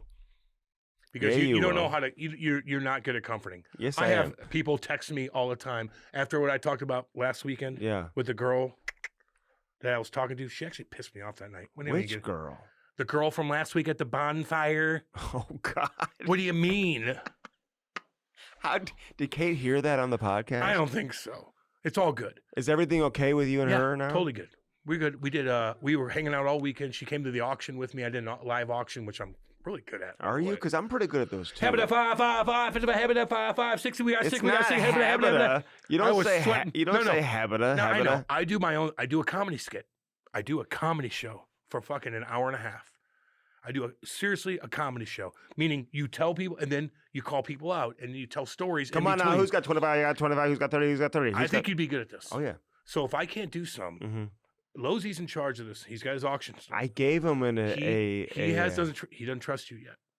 Oh, well, you got to prove it. Fine. You got to prove it somehow to him. I already asked him. Because I'm going to be missing some. I'm going to be going on the road with the Blues in December. I got 25. Who's got 25? Who's got 30? 30. And then stop. If no one's going, stop. Tell a little funny story. Dude, I've done it several times. But to be organized ain't easy, homie. He didn't keep me organized. I had to go through. I'd get there early, like going through all the people are like asking me to do this, that. I'm like, I got to get organized. So if you're organized, the auction's easy. But everything else going on stage, as far as emceeing, which you've done a million times, I think you'd be good at it. 5, 5, 6. We got 6. We got, and then like. You call a couple people out. It was like 90s theme that night. So like you're looking at the crowd, everybody's wearing 90s stuff. And I'm like, oh, so it makes it sound like everybody's in suits. So it makes it kind of more chill. Yeah. Dude, it's a good side gig. What are you wearing? What are you wearing tonight? I'm wearing a hat tonight. You can't. Yes, I can. Oh, I don't think you can. No, I will. No, I'm going to. I don't think you can. That's a nice new hat from Hat Launch. You like that bad boy? Hat Launch made us some new hats. We're going to have some available too. I'm not dressing nice tonight. I think you have to. I don't think I do. Like maybe wear a sport coat. No, I'm not doing that. Yeah. What are we doing? Wait, it's just like a meet and greet with the season ticket holders. Well, come on. All the people we know? I know every single one of them. No, you won't. We'll know every single one of them. Season ticket holders? We've been doing this for 20 years with them. I got to like dress nice for that? No, you don't. No, you don't. What do you think of Michkov being a healthy scratch? Doesn't bother me. People get so upset about it. Doesn't bother me. Sometimes you got to watch from upstairs. They showed him up there. He's just watching. They know more than we do. Just no shit. You know what I'm saying? Actually, they know more than all y'all. John Tortorella knows more, and Keith Jones, and fucking Danny Briere, they know more than all you guys. And this would be I would think, when you make that type of decision that you know that's going to generate that much noise and attention. You're not gonna do it on. Everyone's got to be on the same page. Of course. You know what I'm saying? You got your Christmas stuff up? I do, and my wife. I'm trying to tell a story. My Christmas lights. I switched it up. The family doesn't know yet, but little Ivy, who I made upset yesterday, and I felt so guilty. What'd you do? I don't ever get mad at her. What did you do to that poor little girl? It was like the tension in the house. Everyone, like, Ty was all over me. Didn't yell at him. And, like, I can't ever sit down. I got to play football. I got to play catch. I got to play. Are you not giving her enough attention? We just got back from practice and whatever. And it was, like, so nice outside. I was like, guys, go outside. Go outside. Play. Go in the big backyard. And I was like, get off your iPad and just go outside. Okay. She got upset. Oh, that's no big deal. I know. Okay. Jesus. She needs to go for her iPad and go outside. Yeah, just go outside. Go play. It's so nice out. Let's do something outside. You just need to go. Take a book outside. I don't care what you do. Be outside. That's fine. Get off the iPad. Yeah. You're just playing little games. Go outside. You're not learning anything. No. You're not looking up about Veterans Day. You're not looking up about this, that, and the other. Thank you for your service. All right. Y'all. And Remembrance Day in Canada. Yeah, it is. That's why they wear the poppies. You're dang right. Or what's his name got in trouble? You people. You people. Well, it's Don Cherry. You do come in the country. Like, wear a poppy. I get it. I finally saw that clip with with Jennifer Botterill and Kevin Biel. Oh, yeah. What was it all about? People, like, overreacting to Jennifer? I mean, it wasn't as bad as I thought it was. Okay. Then we'll give her some credit then. But it was She still... has to have her opinion. No, she was like... It's still like, I don't know... She got really upset about it. But sometimes you just got to lay out and let the people who have experienced it sometimes just talk about it. You know what I'm saying? No, I get that. You don't have to have a staunch opinion on everything. Mm-hmm. Like, you don't. And he asked me, I'm like, I don't know. Like, it's not. There's not, things that you don't know. There's a saying the kids use nowadays too. It's like sometimes it's like it's not that deep. You know what I'm saying? Like, we don't have to make it so like. No, just let the guys talk. Just let them talk. They've been through that a million times. We don't need to turn that into a Maybe you could controversy. ask them a question or something. I will say, last week working the Blues Tampa game, and when Dylan Holloway had that incident on the bench, it was pretty interesting. That was crazy. Scary situation. Yeah. But it didn't escalate to a super uncomfortable level because you kind of had the reports back relatively quickly that he was going to be okay and everything was fine. Do you know that's like a UFC move? You see guys in the octagon, Cam? Yeah. I don't know how much UFC you've watched, but in the octagon, you can get like just hit right there in that vagus nerve. And that vagus nerve will just... Holloway told me that it had him feeling like he stood up too fast. You know that feeling you get, the head rush? Yep. And it wouldn't go away. So he thought he was going to pass out, which he never got unconscious. But the Blues have a lot of experience behind that bench, man, with their medical personnel, led by their head trainer, Ray Barilli. I'll give him a shout out. Shout out, baby. What's up? And he was so calm and under control and poised, which I think you have to be. Especially when you're dealing with a 23-year-old kid, like just keep it calm. Yeah. They got the stretcher, they got the IV in him right away. They gave him some nausea medication, and he was essentially fine before he even left to go to the hospital. They did some tests, everything came back great. Braden Shen went and picked him up from the hospital. He and his parents. His parents were in town, and so everything ended up being fine. I sat down with Dylan Holloway for what they call the late shift, Cam. Yeah, I know. Did you see it? Mm-hmm. Oh, you watched it? Yeah. You didn't tell me you watched it. Am I supposed to tell you Well, that? you just didn't tell me. So you watch everything. Well, it wasn't that good. No. I mean, no offense. Like, it was. Those are tough. To remember everything you do. These are tough to do after a loss like that too, man. Yeah. The player's not in the best mood. You know what I'm saying? You gotta, but he was fine. It was the first one we did this season. You gotta work through some things. You know what I mean? Yeah. Always. Well, the Blues lost 8-1. Twice. But he's okay. That's my point, though. It was a scary situation, as a lot of people saw. We've seen that a couple times with Chris Pronger and Jay Bowmeister, and then Dylan Holloway. Just Jay Bo was at the game the other night, man. Saw that. Talked to him for a long time. Always good to see him back, man. He's hilarious. People don't know that. People just don't know that. I haven't seen that side of him yet. So funny. I've heard nothing but funny. He'll come on with us too. But he's got to be with us in person. I wish I would have known that he was coming in, Cam. Yep. But all you got to know is like the veteran guys, like he sat and watched the game. Steiner had him come in and hang out, whatever. It's yeah. You know, he's one of the boys too. And I wish I would have known in advance that he was coming. I would have tried to set something up to bring him in the studio. I would love to have him in here. Because he's the guy you got to have in studio, I really believe. What's he doing? To get him going. He's just chilling. He could do whatever he He's wants. riding his bike and hanging out with his kids. loves the outdoors. Probably is answering phone calls about potential job offers, and he's like, I'm not ready yet. Oh, yeah. So when I'm like, hey, you going to get back? He was like, I don't know. Like, why would I do that? Like, I got money. He doesn't really feel like working, but seriously though, like if I had $50 million in my bank account, like, and I had 3 kids, like, are you going to work all day, no, Andy? I'm not. I'll do other kind of work, meaning like I'm going to take my kids every single fucking place possible. I would do what Matt Stasian does. What? Just when the team's home, go on the ice for morning skates and do some skills work. Sure, bring the kids. And then never travel. But like my number one thing is my family. I would just take my family and make sure they live the best life possible with their dad. Yeah. So I'm not on the road. And some people don't think that way, and I get it. There's some people that have $50 million and they want to be away and they want to do this and do that. I just think if I had that money, I would be around my kids every second of the day. I'd be coaching everything they do. I have the right people coaching this, just be around them. And if people be asking me to have these jobs, I'm like, I don't know if I want to be away from them. You know, maybe a couple little things here and there just to stay in the mix, but I can't see myself straying away. Like if my dad had that kind of money, he didn't even have that kind of money, and he did it as much as possible with me and my brother. You know, but if I had coin like that, if I had kids, I'd just be around them all the time. Yeah. Okay. It's easy to say because you're like, okay, Cam, like, you don't know. I get that, man. But if they're playing competitive Some hockey, people miss being on the road, Cam. I know they do. It is cool, man, being on the road again. Like, you're not flying commercial. I was talking to Bouch about that, Brian Boucher, the other day in Philly. Because he flies commercial a lot? Yeah, because of TNT. Yeah. You know? But that's kind of easy travel from Philly to Atlanta. It's still. Oh, I guess he's doing games though, so he's going wherever the game is. Yeah. Sometimes, like you're on a jet, and I think in the playoffs when they did that, they were on the jet during. And you're going back and forth during a series. They had a jet for him. Florida. That's what I mean. Vancouver. That's what I mean. Or no, what was it? Edmonton. Sorry. Edmonton and Florida, but they had a jet then. But the other playoff Remember, rounds, Cam said it was like 11-hour. No, I said it was 7. Okay. Go ahead. Sorry, I don't mean to. I'll give you you give me from city to city. I'll give you a pretty good estimate on how many miles away. Everyone knows that. I'll give you a good estimate of how many miles it is. Everyone knows that. Oh yeah.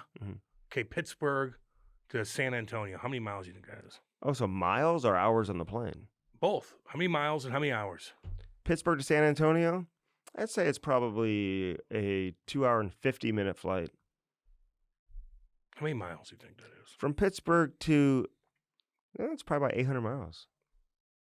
900 miles. I'd say more than that. I'd say about 1,300. Okay. All right, you're close enough. It's fine. Everyone knows that. Not everybody. Cam's like, oh, just tell me how far it is. Not everybody. I would say not everybody. Most people probably. Okay, most people then. Fine. I fucked that whole thing up. Chicago to Toronto. How long's the flight? Not long. It's up and down, baby. Okay. Damn right. That's not bad because... What do you mean it's not bad? That's the easiest damn thing in the world. Is it? Yeah. I'm taking my family to the Winter Classic this year. Good. And hopefully we have shit to do there. Are you going to come? Well, if they want me, if they need me for something, I will. I don't know. Well, they probably would have told you by now. It's only like a month away. Yeah, I'm not going now. Well, they need you for something? Or are you just going? We're not doing the game. It's an NBC game or whatever. Whoever does the Winter Classic. TNT nowadays, right?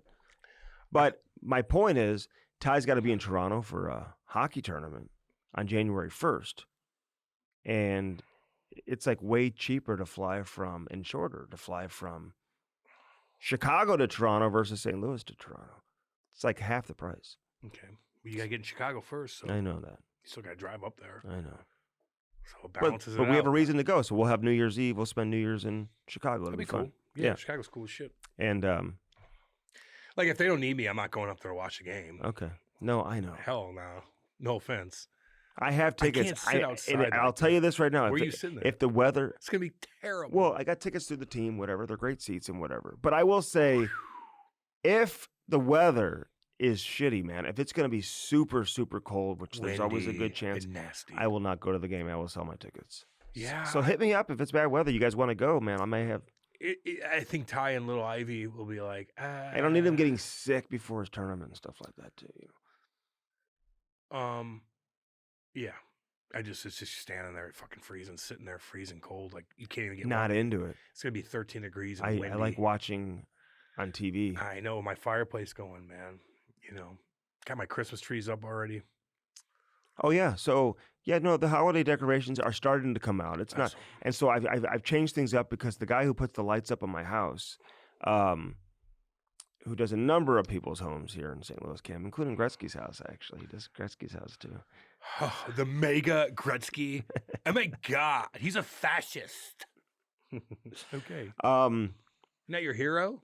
I hope it's gonna. I hope it's gonna look good because I've always been a colored light guy. Like my wife liked just the white lights. But I like the colors. How dare she? I like the colored lights because the house looks like a gingerbread house or something. She doesn't like the colored lights. The kids. Ivy wants red and white lights. Those are cute. So I told the guy switch it, and so I'm going to surprise her with her because I feel guilty. Listen, man, when you were a kid, like I remember Christmas so. Because I yelled at her to go outside. That's fine. You're fine. She got so upset. Kim. She's okay. I never yell at her. I mean, if that's what you have to worry about. I hardly yelled at her. If that's what you have to worry about. It wasn't even yelling. I just kind of, and she's so sensitive with that. Well, she's got to be tougher. That's me saying that. She's got to be tougher. Now I love Ivy. She's the cutest little thing in the world. Get off your iPad and go outside. But if that's what you have to worry about, like the normal people out there are looking at you like, Jesus, Andy, like, you're okay. The normal people. Like normal people. Like seriously. They're fucking grinding it. And you're like, oh, you have to tell Ivy to put her iPad down and go outside on a beautiful day. Like, oh God. No one feels sorry for you with that. But I will say, as a kid, like the more your house is decorated with Christmas, the happier you are. The happier you are. Like when I was a kid, I'm like looking at all this stuff. I'm like, I can't wait. What am I going to get? I'm going to spoil the shit out of my 2 fucking nieces. They're going to get whatever they want this year.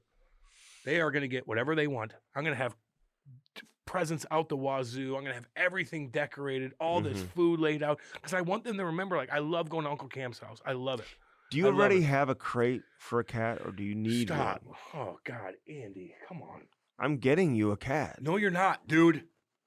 No, you're not. I'm not doing that again. I need to get my own kitty. I'm going to rescue one. Do you think there's some gifts you just shouldn't get for other people? Yes, because animals are one of them. Because you got to pick out your own animal. You got to pick out your own animal, man. Like you just do. What do I do? I'll do it on the show. I might just bring it in. Don't, because I want to pick out my own little kitty. And my dad, I was going to pick one out for my dad, and my dad even says, no, let me pick out what I want. And all of a sudden, Bear came in the mix because it came organically from his sister, my aunt, who has, and my cousin has 5 kids, and then they couldn't handle him. And so now he's my dad's best friend. Like that worked out organically. Bear is besides me.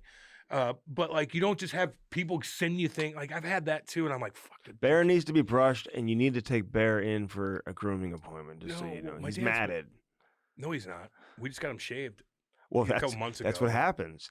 No, he was. You shave him because he got matted. Don't worry about your dog. My dad's been dealing with dogs his whole life, man. Like really. We all have. Not everybody. You're in a bubble. Not everybody's dealt with dogs. Everybody's dealt with cats. There's people that are gonna be like, Cam, how can you like? I've never really had a cat. Exactly. There you go. Everybody's got one. No, you haven't. So like, you don't even know how. We had precious one when I was little, but. I loved cats so much. I always had a good cat that I was really close with since I was a kid. And I always want another one. Now, Kate doesn't want me to get one. I don't know if I'm going to put my foot down off the bat, but we'll see. But Boo's got it. It's over for her, I think. Hey, Rick Bowness is on this edition of the Cam and Strick podcast. Yeah. He's been around forever. Oh, my God. Decades and decades and decades. He was in a goddamn WHA. He's coached a lot of shitty teams, though, too. Yeah, he has. You know what I mean? He's coached the Jets twice. I'm glad at the end of his career, and I say end, like the last 7 or 8 years, like he got hooked up with some good teams. He was, in Vancouver for a while with some good teams, Dallas with some good teams, Winnipeg with some good teams, Tampa Bay. He was in Tampa Bay where they had some good teams. They went to the final once. Against Chicago in 2015. I don't think he was on those cup-winning teams. No, but he was. He lost to Chicago in 2015. Yeah, he did. With Tampa. Yeah, in Tampa Bay, that was like when they were first arriving, they started figuring it out. But they ran through Chicago, and then you went through Pittsburgh. Yeah, and they had some other good years. In 2007, he's lost a Stanley Cup champion several times. They lost to wherever he was in 2007. He lost to Anaheim. Was he at Ottawa? No, that team wasn't making the playoffs, dude. In 2007? He wasn't in. Oh, well, he wasn't in Ottawa then. No, He was in Ottawa, but he was in Ottawa and they were like an expansion team. They were like awful. They won 10 games. Yes. They won. That's right. In 93. Yeah. He was with Ottawa, won 10 games. I told you guys, I remember as a kid watching Ottawa play the Blues, and the Blues beat them 10-0. I'm like, what is this? They were terrible. He was with that team for 3 or 4 years. Mm-hmm. They won 10 games, and then there was a lockout, and he won like 9 games. It was only 48 games. Will Winnipeg reach the conference final this year? Yeah. Will they reach the Stanley Cup final? The Western Conference. Yeah. Oh God. They're good. Is this one of those where if you're right, then you can say I said it? If you're wrong, I mean, they're one of the best teams in the league right now. I mean, I think I'm okay. Like if the way you evaluate it on today's date, which would be November 11th. I mean, they're Monday, 14-1. They're freaking unstoppable. They got the goalie, they got defense, they got forwards, they got a lot of things going on. They do. Them. They're fast. You know, maybe the Scott Arneal's a really good coach too. They look really good. Everybody's like, when are they going to fall off? Well, they haven't yet, and they will a little bit. Mm-hmm. But the way they're playing right now, when you ask me this question, how can I look at anybody else and be like, no, they're better than Winnipeg? Winnipeg's the best team in the league right now. I want to say Lowry was the guy you were forgetting about last week when you were like, God, I forgot who we were talking about, like Sam Bennett, Wilson, maybe it was Lowry. Like, do you want these guys in your fourth line? Is Lowry play center? Sure. Puts Lowry with Sam Bennett and Tommy Wilson on that fourth line. What's Crosby say? What's Crosby want? That's what I said. Just like you said. What does Crosby want? Tell him. Ask him. Let's go. Let Crosby decide. Let him decide. What do you want? Just like if you're coaching Russia, Ovi, what do you want? What do you want, baby? What you want? What about if you're coaching U.S.? Matthew? If you're coaching U.S., I don't know if they have that guy. Matthew, what do you want? You know, Chuck. like the most legendary American player in the league right now would be Kane, and he's probably not making the team. So they don't have the... Who's next in line? Not every team's going to have the guy. Ovi and Sid are like... They're in a different pedestal. They're different animals. Like, you're not really going to players to say, who do you want? What about Sweden? They don't have that guy right now. Got a lot of good players. What about Czechia? Well, they're not invited to the Four Nations. That's right. They're not, aren't they? Pasta, I guess, would be the biggest. Yeah. Star. Although he's turning pucks over and getting yelled at by the coach. So. Well, yeah. Well, don't turn pucks over. You know. He may be the most entertaining player in the... If I was a business owner and I wanted one guy in the league to come do commercials for me, I maybe would hire Pasta. So, Czechia is not in, but Finland is? Correct. And Sweden. So you couldn't have Germany and Czechia in that But we're going to break this down like it's... Like, see, I know, like Cam, you're ignorant. Like, okay, like, it's fine. Like, I'll watch it. I'm not really paying attention to it. No, but we're going to break it down like it's the Summit Series from, like, 1972. Not really. If you had Czechia and Russia in that bad boy, like now you got something going. Like the 1980 Olympics. Yeah, I mean. But, like, Russia's not in. I mean, come on. What are we doing? What are we doing here? Just call them like OAR, remember? Call them whatever. Yeah, great band, by the way. They skated with us a couple months ago. Isn't that what they were called? I don't even know. The Olympic athletes of Russia. Yeah, of Russia or of something. Firstform.com brings us the Cam and Strick podcast. We're going to have some stuff for you. We're going to get together with Nicky Boy, man. We've been so busy. I sent him a text this morning. Did we ever send out the winners? We're going to do that. We'll get all that figured out here coming up. Okay. Because people are messaging me about that. But he's the best, dude. I can't wait to see him and kind of like reconvene. We'll have a lot of good things going through the holiday season. Big time. That we start pumping out probably next week here on the Cam and Strick podcast with First Form. Firstform.com/Cam and Strick. Use our link. Get everything, dude. Take your lifestyle. Take your life to the next level. First Form can help you do that. Plus, they've collaborated with our boys over at the Normal Brand. First Form and Normal Brand, two iconic companies, coming together to make some Some great great gear. apparel, man. The hoodies and their sweats and everything. Yeah. So look at their apparel too, man. They got a lot of great things over there at First Form, so check it out. Hat launch, baby. Cam's wearing the new hat. I'm going to bring in a bunch of the hats next week. You can see all the different selections and stuff like that because they've got a bunch of new stuff over there. Yeah. He's got the great little logo they have there. Yeah, it's got that little sweat thing too. Oh, we had lunch with Danny Boy the other day, and Cam tried to pay in his credit card. Oh, my credit card didn't work. It was fucking embarrassing. And she comes over, the lady comes over. She's like, insufficient funds. Yells it out to everybody on a goddamn microphone. No, Maddie, it was, oh my God. goddamn. And I text Kay, I go, what do you, tell me when you take fucking money out? I go, help me, transfer some. You know I'm going to lunch. Like, I'm picking the tab up. Of course, I picked the tab up. Andy doesn't even get in his wallet because we all know how cheap he is. Andy doesn't even like, you know I'm going to pick it up because that's what I do. But Andy's just like, I got to go to the bathroom. He went to the bathroom.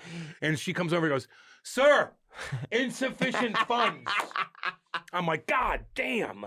Everybody's like looking. It was the most amazing thing I've ever experienced. The whole bar's looking at me. I'm like, we're good. He's like, I played in the NHL. I swear. I told her, I go, I'm rich. I go, oh, geez, oh, girl, can you spare some food for me? I am starving. I have no money. I'm rich. I played in the NHL. God damn it. Here's my black Magnum credit card.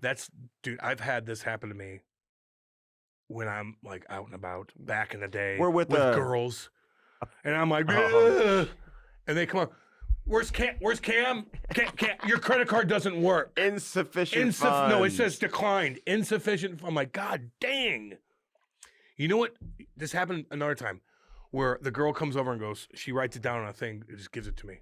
So no one sees it. She goes, Cam, blah, blah, blah. I'm like, oh, shit, here, take the other one. You know. But this one didn't do that. No, if you're a cool waitress, you would kind of do it undercover. Of course you do. You know shit. Whatever. And we're in a business meeting. We've got our boy Danny there. So embarrassing. We're just hanging out from Hat Launch. She could have just wrote it down like, Cam, you got another credit card? I'm like, yeah. So hopefully next time. No one even known. Now I got to talk about it on the goddamn podcast. Hopefully next time Cam's credit card works. Next time, because he. Well, you owe me some checks too, Andy, which I think he hoards here and there, so you know. Which he will be paying. Which don't worry, they'll get boosted back up, but Andy's got to pay me. He likes to keep them in his account for a while for some reason. I guess tax reasons. I don't know. Tax reasons. That's okay. Fucking embarrassing. You handled it very well. Of course I did. Shit. Hatlaunch.com, man. And get some new hats. America's #1 source for customized hats. I know someone that just placed 500. Order for 500 hats from Hat Launch. Well, they make damn good hats like this bad boy right yonder. Do it the same, man, especially in time for the holidays. They can have it ready as soon as like one day, man. That's how fast. Go hook it up. The Illinois Recovery Center. I said I saw Christy and Eric and everybody. We gave a shout out to Eric last week for getting married and all that type of stuff. This is the time of year, man. This is when people are going through it, you know? Well, I've always said like this time of year where you all meet up with your family and then, you know, your cousin Kyle's in the corner not talking to anybody. And he's drinking a lot. He's just kind of down and out, man. Like, and then your aunt, who's the progressive, is like, "What's wrong with you? Suck it up. What are you doing? Like, why are you drinking too much?" You're like, "Well, I got a problem. Okay, like I got a fucking problem. You're gonna call me out in front of everybody? I'm not being loud, but I got a fucking problem." Or he is being loud, and your uncle has to fucking calm out. Like, a lot you need of to calm times down. That is the case. You need to calm down. You know what I mean? Like it could be multiple different kinds of scenarios when it comes to this stuff, but you'll see one of your family members that has a problem for sure. And now you have help. It's right there in Swansea, Illinois. It's easy to get to. I don't care where the hell you live. Like come down there. They'll take care of you. We talk about Eric Conley and Chrissy Pondoff. We know them personally. I've been there a million times. I've talked to the patients there. I know exactly how they're set up and what they do for you. And they do real work. Like they will help you. You'll really notice it this year. At Christmas time and Thanksgiving, you'll know when your cousins, your uncle, your aunt, your whatever, your brother, you'll see it. Your brother that's been gone that lives in somewhere else. He comes in town. You're like, damn, what's wrong with you? Like you'll see it. You got to help them. They got to help themselves though. Like you can't just drag them over there. They got to help themselves.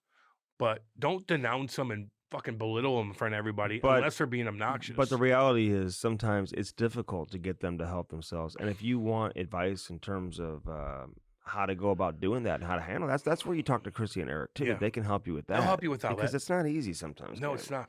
No, it's not at all. It's not at all, but you got to do it for yourself. Yeah. You can't do it, my kids, my wife. No, it's for you. No. You got to do it for yourself. Yeah, Like, that's the bottom line. 100%. So, all right, Blue Note Roofing, Cam. yo.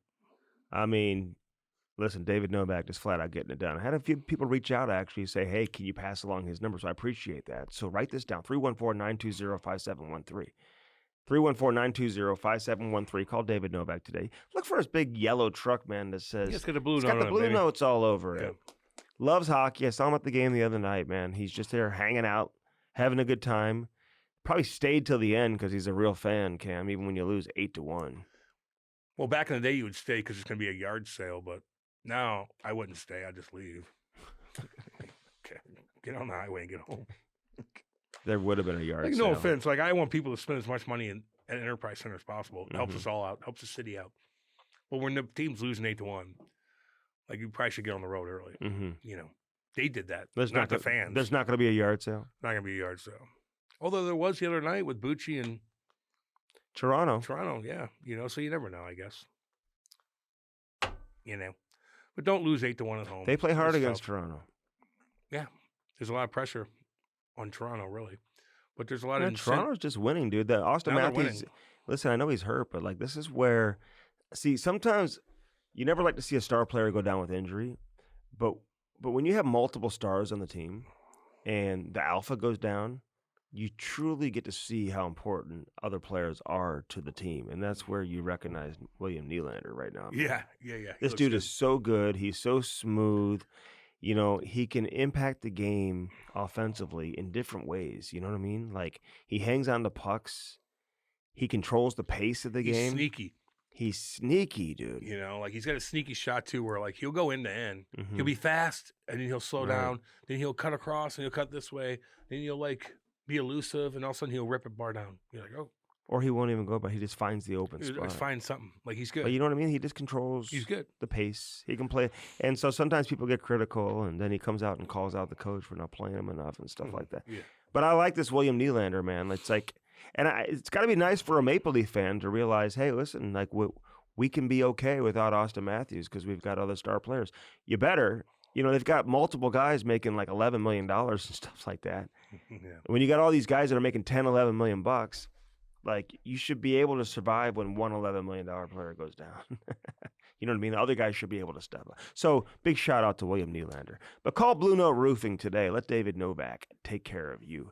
Sparks Hockey, Cam. Seth. Of all the political talk going on in the holidays, that's petty compared to having Seth. Cousin Seth is at your house. Where's Seth at? See Seth? Guys, keep an eye on Seth. Oh, he's in our bedroom. Looking for things. You think they talk about that before, like during Seth, the day? What are you doing? Why are you in our bedroom in your aunt's underwear drawer? You psycho fucking weirdo.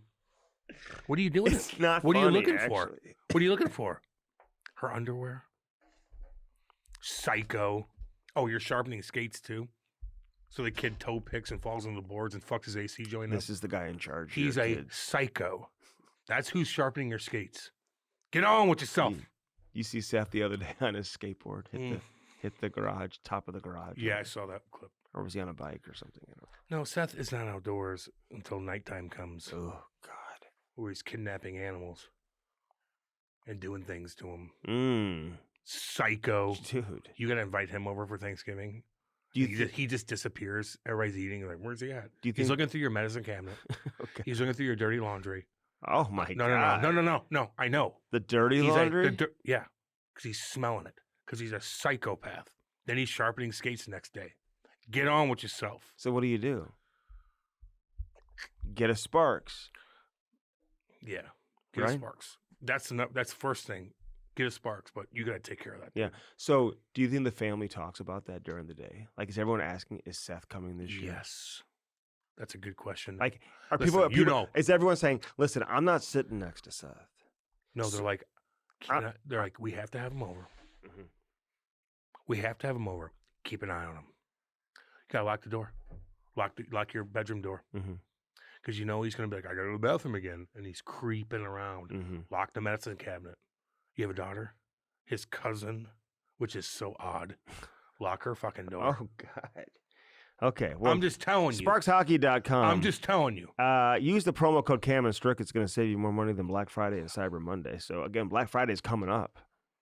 Are you going to be knocking? What do you I going to be look standing like? at the door? What do I look like to you? At, like, Target? You think I'm going to be at Target at 5 in the morning? punching people in the face trying to get the new or TV? At 11 o'clock at night. These people are crazy. I think we should go to it. And film it. It'd just be funny. Start knocking people down. I need $15 off. Get out of here. Listen, I get everybody's saving money. I understand it. Economy's kind of fucked up. It is what it is. But if you're like crazy going into Walmart, punching people, great. You see these women like, that's my toy. They're having like a tug of war contest. Y'all crazy. Starts in the parking lot, dude. Mm-hmm. The guy parks in a handicap spot. Then he fucking walks in and he's pushing people all the way. Sparks Hockey. I ain't doing it. .com. Proper cannabis, baby. You want to be able to enjoy, listen, because some of y'all are going to the family restaurant, our family dinner, on Thanksgiving, whatever, and you know it's miserable. You, in your mind, it's like the worst day of the year, where it should be the best day of the year. Not for me. No, I know, but some people have to it's not enjoyable, dude. Sometimes it's not. You're right, Andy. So You're right. Get your mind right, dude. Get that mind right. And get the proper cannabis All you beforehand. have to do, get your mind right. Ignore the bullshit. Uncle fucking Joey's going to be like, you're like, oh, God, whatever. Thanks, Uncle Joey. Mm-hmm. I'm here for the goddamn food. I'm going to go walk outside, get my goddamn mind right. I'm going to come back in. I'm going to eat up all this fucking food. Then I'm going to take some food home. I'm going to say bye to everybody. I'm going to be cordial. And I'm going to get the fuck out of here. Mm-hmm. Now, if you guys are all close and you want to stay there all night, get your mind right and have fun. But sometimes you got to get your mind right to get away from the psychos that are part of your family. They might think you're a psycho. Who knows? But you're right on that, Andy. Not every fucking Thanksgiving and Christmas is like, da-da-da-da-da, lovey, lovey, love. Some people fucking hate each other, especially now. What's going on is going to be crazy. Be cordial. Be cordial. Get your mind right so you're not drunky poo and aggressive. Get those honeybee edibles. Ask about those. Ask their experts about a lot of things. And use our promo code CAMANDSTRICK20. It's going to save you 20%. Some places have drive-thrus. I lost my little thingy, man. I don't know what the fuck I did with it. My thingy. Okay. Oh, you did? I don't know where it's at. That thing, well, God. Keep looking for it. That's somewhere. Hey, in my Bench bag. Clears and BenchClears.com. Speaking of Black Friday, they got a huge Black Friday sale. Get one of those blankets to sit around the the fire. Let's go, fire, dude. Kate and I are gonna do something. We're getting two fire. We're gonna do a gas one for our deck, so it's safe. And then we're going to build out a little sector in our backyard because we have such a beautiful fucking view that we're going to put because our neighbors are doing fire and they keep inviting us over. Yeah, you need to have a fire. You don't have a fire outside your house? Well, we do, but we're going to set it up a little differently. Okay. Yeah, we're going to get a gas one because sometimes I want to sit on the deck. Be careful on that deck, though, man. You don't want to catch that deck on fire. I know. Because I worry about you with that type of stuff. I know. Okay. That's why you get a gas one. I have a gas connector like, yoink, and it goes.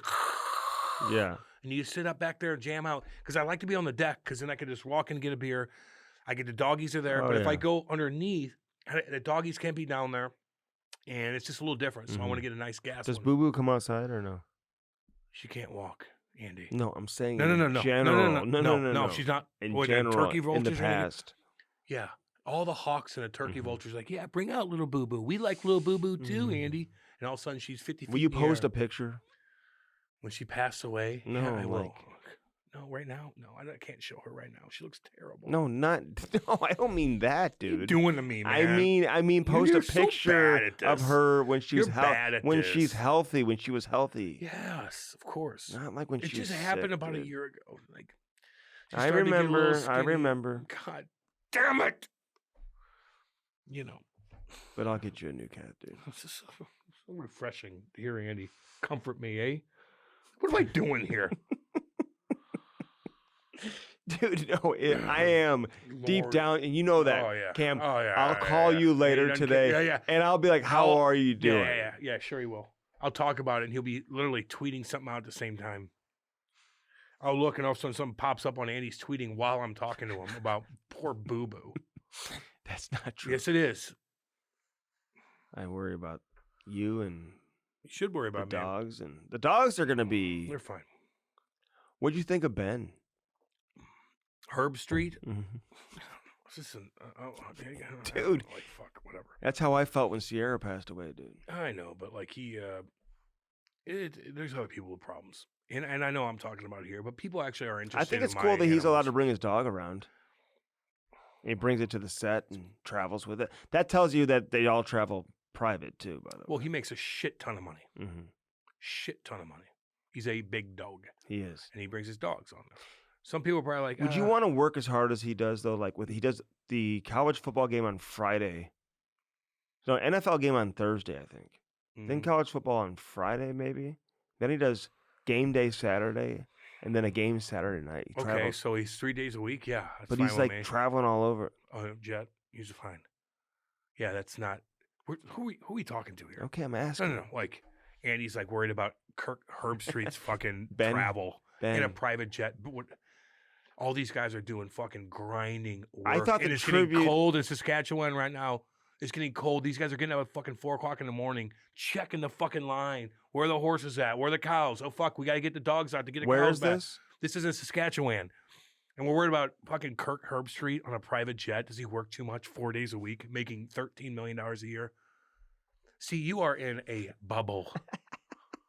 You are in such... It's unbelievable, the bubble you're in. But like, These guys are grinding. I thought it was a great tribute to Ben.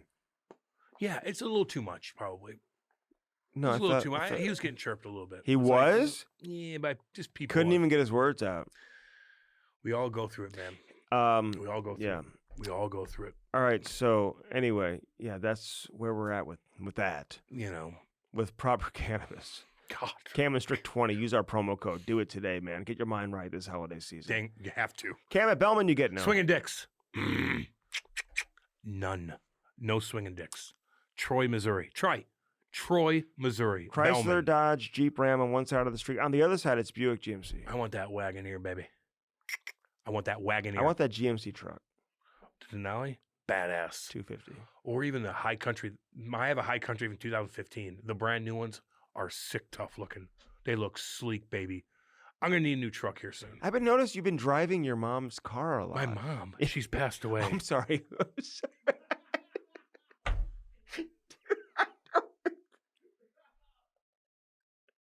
Dude, Cam, you can't say that. Dude. Man, he's like laughing so. Dude, You're out of touch. Okay. No, you are. It's all good. You're out of touch. Kate, Figure it out. Your wife's car. My wife's car. My truck had to get inspected, and I got to get new plates for it. Okay, we'll get those. My mom's been passed away for 2 years. I know that, dude. You don't have to like. Coming up in December. You don't have to. I love you. I miss you, Mom. Now Andy brought it back up. Now I'm sad again. No.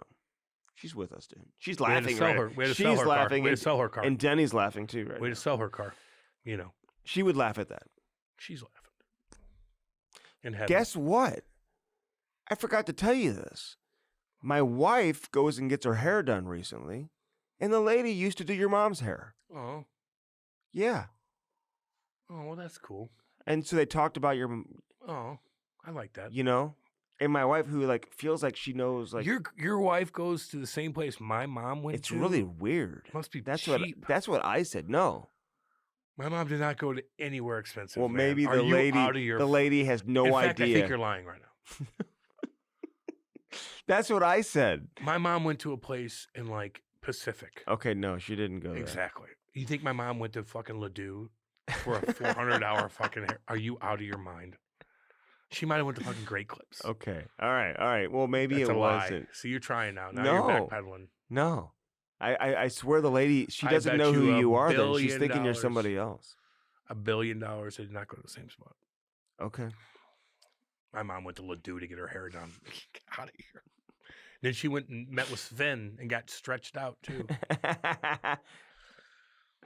Oh my God! Your mom's car, like- your wife's car. It looks My like wife- your mom's car, but it's your wife's Is it? car. No, it's nice. That's a nice. My it's mom had a little dinky car, you know. Yeah. Okay, dude. They're poor. They were poor. No, they weren't. Yeah, they were.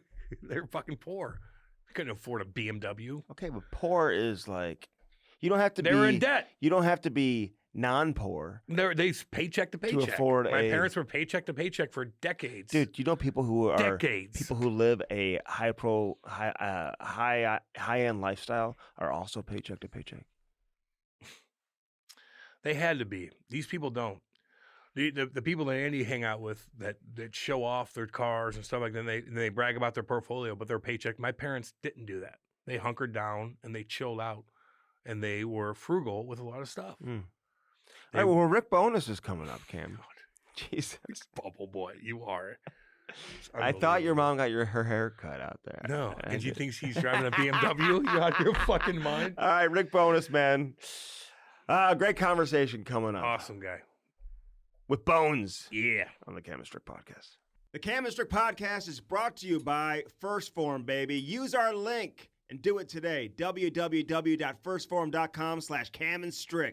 Get jacked now. They are the real deal. Get that protein, check out the apparel, eat those bars, and drink those energy drinks. Firstform.com/camandstrick. Yeah. Now on to the interview. Now you're like not working. Like, are you enjoying life? Are you like, oh my God, what do I do? Do you miss work? No. Listen, I'm enjoying it, so there's no issues whatsoever. It's been good. All right, that's great to hear, man. And we just hit record and we just go. Yeah, we're going. How's everybody? How's the family doing? Everybody's good? Your wife's doing good and everything? Or how's everybody doing? Yeah, thank you for asking. No, she's doing great. Thank you. Yeah, that's the most important thing. I think what we went through with her last year was a little scary for both of us because of at our age.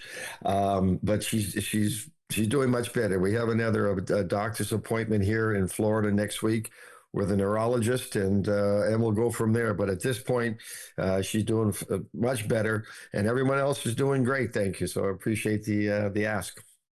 So are you bored? Are you fishing? Are you golfing? Like, what do you got going? I'm not a fisherman, but I did join a golf course down here. So no, I am not bored. I'm not one of those guys that can sit around and read books and do nothing. So Judy and I are very good at entertaining ourselves, keeping busy. And we bought a house that is a new house, so we're able to decorate it the way we want. So no, there's not one day of boredom yet. We find ways to keep ourselves busy, and then at night again I'm watching games. I think the difference between now and watching games and last year, that I used to dissect them a lot more last year. Now I'm kind of, if there's 5 games on, I'm flipping around watching a game until there's a timeout or something, and I'm flipping around. I'm watching a lot more games, but certainly not as intently. Listen, how much energy does coaching in the NHL suck out of you? Like, what? It's hard, isn't it? Like, I mean, you don't ever get to turn your brain off. Yeah. No, and it's the mental side, and it's the physical side as well. And that's why at the end of last year, I just didn't feel great. I was tired. I've never felt that before in my life. I mean, you lose a game. And I'm not a great sleeper to begin with. So you're up until 1 or 2 in the morning. Then you're up again at 6:30, and you got to get in there, and you've got to break the video down with your staff, and then you've got to get ready for the players coming in. So it's a lot. There's no question. And you've got to have the energy. And I always took great pride in the passion that I bring to the rink every day, not just every once in a while, but every day. And at the end of the year, I just didn't feel I had that energy necessary to do the job the way I wanted to do it. And now I could have gone into this year and said, oh, you got into November, December, said, oh my gosh, I don't have that energy. But that would not have been fair to Mark Chipman and Chevy and the team, the players themselves. We know what happened a couple of years ago, and I was not going to put that team through that again. So I had to make that decision as early as possible, because again, I didn't want to make it in July or August and put the team in a tough bind. So the best thing for the team at that point was for me to retire at the end of the year and let them rebuild their staff, in which they've obviously done a great job of. So again, it takes a lot out of you, and I've been doing it for almost 40 years, and it caught up to me a little bit, I guess. Let's put it that way. Although you never know, you might be 14-1 right now, Bones. You know, your energy. You'd have plenty of energy. Yeah. It's easy to have energy when you're winning. That would make you sleep a lot better. Yeah, but when you don't have the energy as a coach, though, like, and you're in the locker room, you kind of get pissy maybe. Maybe you're a little edgy talking to the players. Like, it's tough on you. It is. And that's when, so when you get that tired and you get that edgy, then you're overreacting. right? And you are. Yep. And so so when you're rested and you're calm, you can handle every situation that comes up with the same mood and the same words and the same tone. And then when you get that fatigue setting in sometimes again you overreact, it's just because of the physical state you're in and the mental state you're in. So yeah, listen, it's a great job. It's the greatest job in the world. I'd never live back on a day and say I wish I hadn't done that. It's you learn by your mistakes, but man, as Cam, as you know, it's the greatest life in the world to wake up in the morning and go to play in the National Hockey League or work in the National Hockey League. It's a true blessing. It's a true honor to have anything to do with that league, and I've been able to do it for 49 years, both as a player and as a coach. So I know I'm very, very fortunate to be able to say that. But again, man, when you come in that rink as a coach every day, you've got to be ready to go. And the other thing I've always said, when you go in as a coach, something's going to happen every day that you've got to be ready to deal with, something completely unexpected. So you've got to have the right temperament to deal with that. So you've got to have an open mind going into the rink because you know, okay, something's going to happen today. Someone's going to get sick. Someone's going to miss practice. Yeah. Someone's going to be injured. Somebody from the media is going to make a big deal about nothing. Like there's just different things that you have to be prepared for every day. And that's when you have to make sure you're well rested physically and mentally. Yeah, you're seeing that here right now in St. Louis. I mean, he's the first-time head coach in the NHL. I know he finished the year last year, but you lose your best player in Robert Thomas, you lose a defenseman. It's like injuries, man. As a head coach, when you lose top high-end players, and the reality is you just don't have players that can replace those guys. But everyone who's evaluating the team always expects the same results as if you had those guys. Like, how difficult is it to go undermanned into a game knowing that it's going to be a challenge because you don't have a couple of your best guys? Well, that's where coaching comes into play, and you need a very strong staff, because then you're spending a lot more time with every individual player. You're not asking them to replace Thomas. You're not, because you can't. He's a great player, and you just say, okay, now you do what he does. You can't. That's not reality one bit. But what you have to make sure of you do then is you're spending time with every player, that they bring their A game every night. And if they have a bad shift or a bad period or a bad game, it has to be addressed right away. And you have to keep working with them to make sure that everyone else on the team, and that's the only way you're going to make up for a loss of a star player or a couple of players, is to make sure that everyone else brings their A game to the rink every night.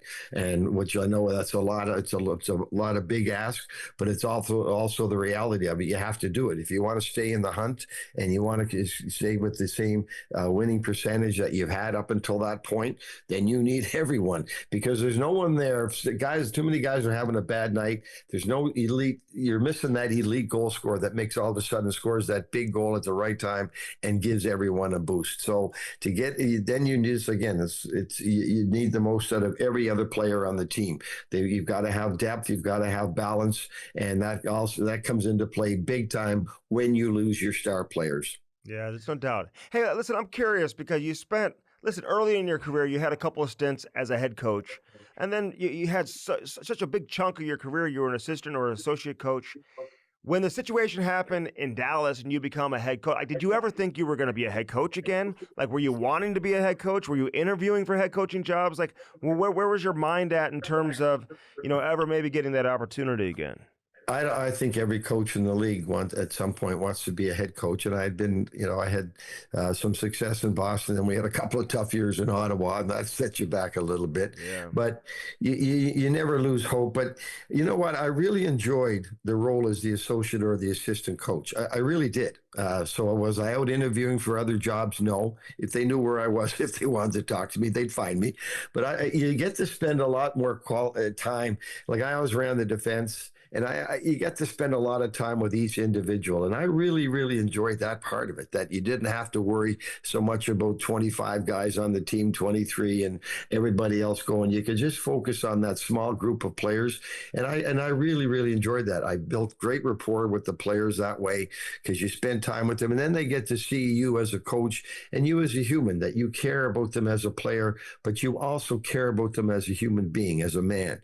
And you develop those relationships. relationship. So I really enjoyed that role, which why I really wasn't out looking for another job. And as I said, if they wanted me, they could find me, right?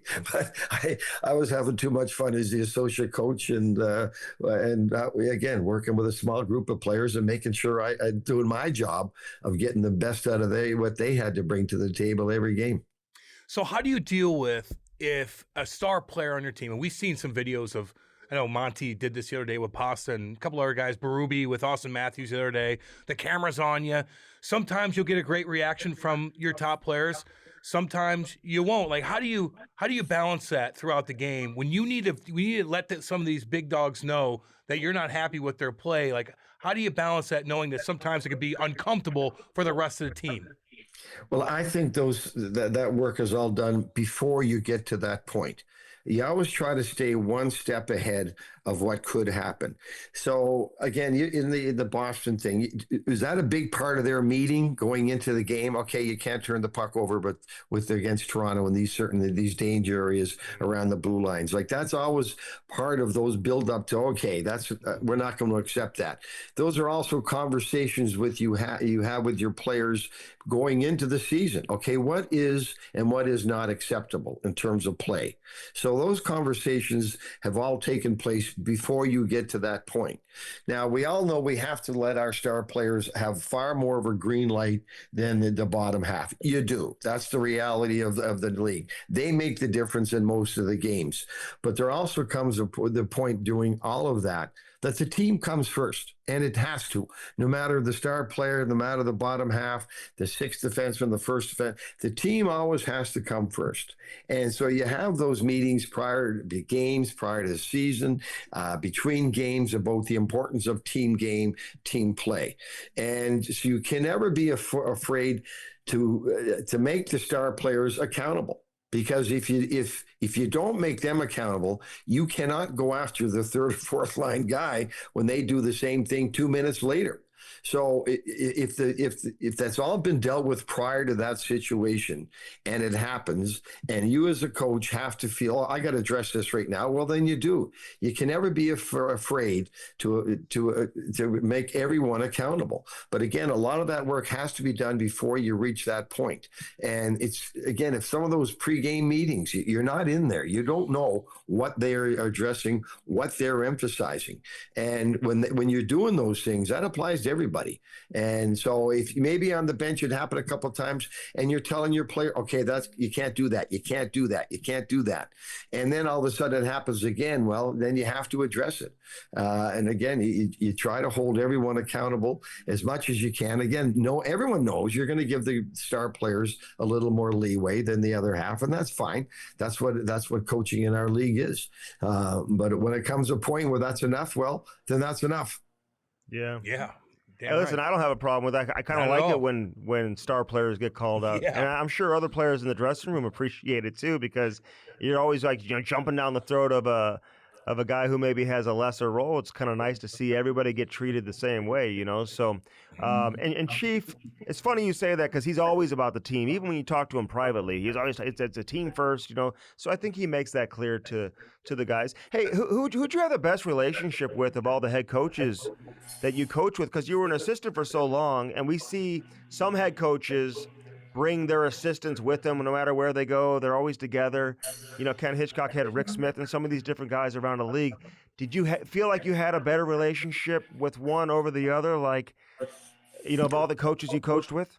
Yeah, well, I worked with Alain Vigneault a long time. Yeah. Right. So you go back to our early days in Ottawa in '92. I hired Alain as an assistant coach. He was coaching in junior, and honestly, it was almost like a token interview because he was popular in the French market across the border from Ottawa.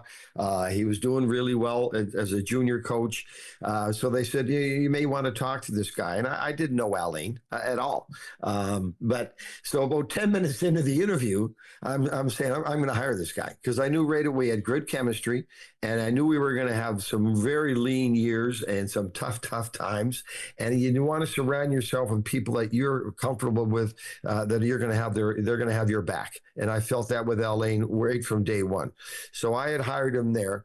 And then it's funny, but when he went to Montreal as the head coach, he wanted to bring me in as the assistant. And at the same time, I had a couple of other job offers, but one of them being Phoenix Coyotes. And I'm looking at the two teams, and I'm looking at Montreal, and then I'm looking at Phoenix, and they had Habby Boulin in the net. I said, well, we don't, coach, no matter what coaches do, man, you better have the best goalie you can. Yeah, and you do. And today it's more so than ever. You better have the best goalie. So I went to Phoenix. The problem was Habby Boulin did not show up. So a year and a half later, we traded him, and I bumped into him one time at an airport in this summer or something. I went up to him and said, you are the only reason I went to Phoenix, and you never showed up yet. So, but those things happen. And then when he went to Vancouver, that's when I went back to work with him in Vancouver for 7 years. So we've had a good relationship, and we're still friends today. Now he's basically retired, so I'm in Boca Raton, about 40 minutes north of Miami, where he is. So actually, I just got a text from him the other day. We're going to get together next week for dinner. So, but Alain and I have been, we go back a long time. So he would be the guy that, because we had spent so much time together and some tough years in Ottawa and some great years in Vancouver, he would be the guy that I would have spent the most time with. Yeah, I love that, man. And you guys had a lot of success in Vancouver too.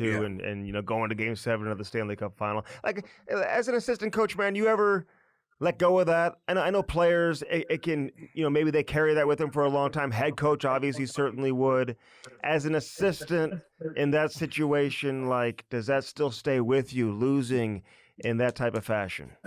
You hate to, it stays with you. Like, I never looked at it like assistant coach, head coach. Like, the title of the job didn't bother me. It never did, and it never did to this day. It doesn't bother me. Assistant, associate, head coach. That doesn't mean anything to me.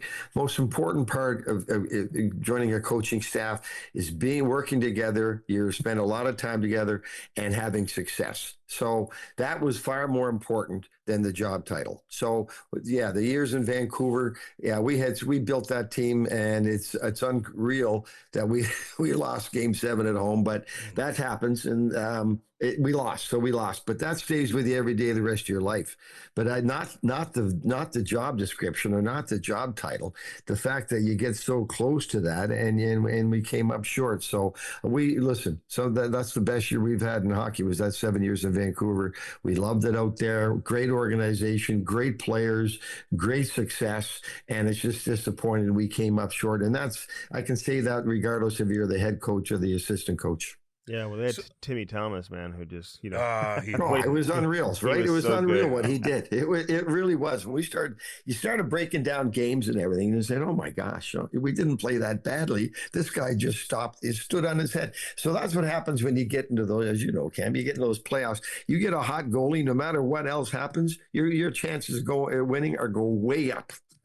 He just doesn't look that athletic. I mean, I don't want to chirp the guy. He had a goofy helmet. Like, he's not a big guy, but he just found a way, He got hot at the right time. He won the Conn Smythe. So what does that tell you? Hey, so in some long years, like if you're a coaching or an assistant coach, like during that 92, 93 Ottawa, where you won 10 games, did that year age you more than maybe being on a team where you should be better and you didn't get to that point? Like, how was that year? And was it a long year for you? Was it the longest year throughout your tenure? Oh, it was definitely the longest year. Okay. But what it does do is it challenges you to be a better coach. And I think that was my message every day to the coaching staff. E.J. McGuire was there, Chico Resch. So we had a great staff. And I kept telling them, okay, we've got to come up with a new way to present this thing. It's the same thing we're talking about, but use different words, use different expressions, use different tones. It was a real challenge. So I think we all... listen, it aged. There's no question. You're going into every game just hoping that the other team doesn't bring their A game, because you put the lineups on the board and you're looking at them saying, okay, listen, if they bring their A game, we're in big trouble here. So you hope the other team is looking at your lineup and saying, okay, we can take a night off a little bit, but we still only won 10 games. But the challenge there as a coach is within. You challenge yourself every day to make sure that you're doing everything you can to make each individual player better and the team better. And you have to challenge your staff. So fortunately, again, with Alain and EJ and Chico, like we had a great staff. We kept pushing each other.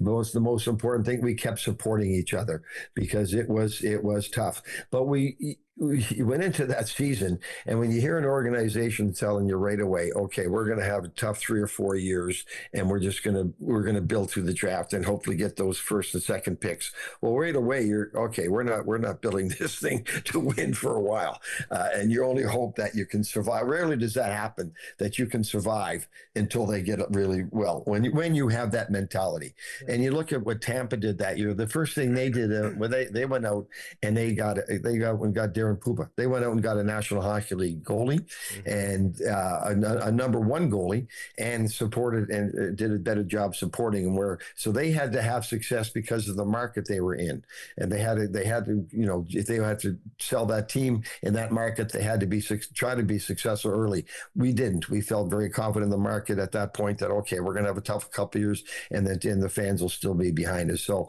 yeah, it was. Listen, tough years, but you'd like to think you walk out of there as a better man and as a better coach. All right, so Bones, listen, then you have the whole thing with Alexander Daig. Like we had him on with us, and it's like, are you listening to the way the team is like pumping this guy up as if he's going to be the savior, the way the media is reacting, and then you're seeing him on the ice, you're getting to know him off the ice.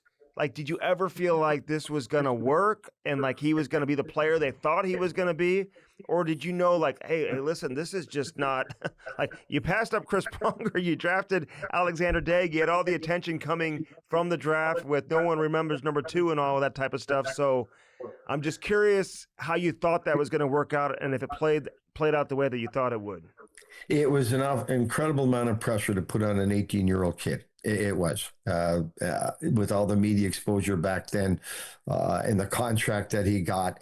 You got to remember that contract, I think at that point was the richest by far of any first round pick. Oh, yeah. And in that market and being a French Canadian, there was an incredible amount of pressure around him. So when you do that, and the one thing I'm aware of today, you watch closely. So Chicago they get Patrick Kane or Tate, but there's 2 of them there. Right. And Sid with Malkin in Pittsburgh, there's 2 of them to grow together. So the next year they take Yashin was the first year, and then Daig, and then Braddock Bonk. Well, it just didn't work. It's as simple as that. As much as hype as they all had, and it was clear that it wasn't going to work early. For me, it was. Now, that's easy to say now, hindsight being 2020, but it was clear to me that none of those guys were going to be a franchise player. Were they good players on their own right? Yeah. And when you have that, it's up to the organization to surround them with the right type of players. But you've got to make that identification early. Okay, these guys are not franchise players. Again, they're good in their own right, but are we going to build a winning franchise around them? No. And when you look when Ottawa finally got going, none of those guys were around. Right? They weren't. Yeah.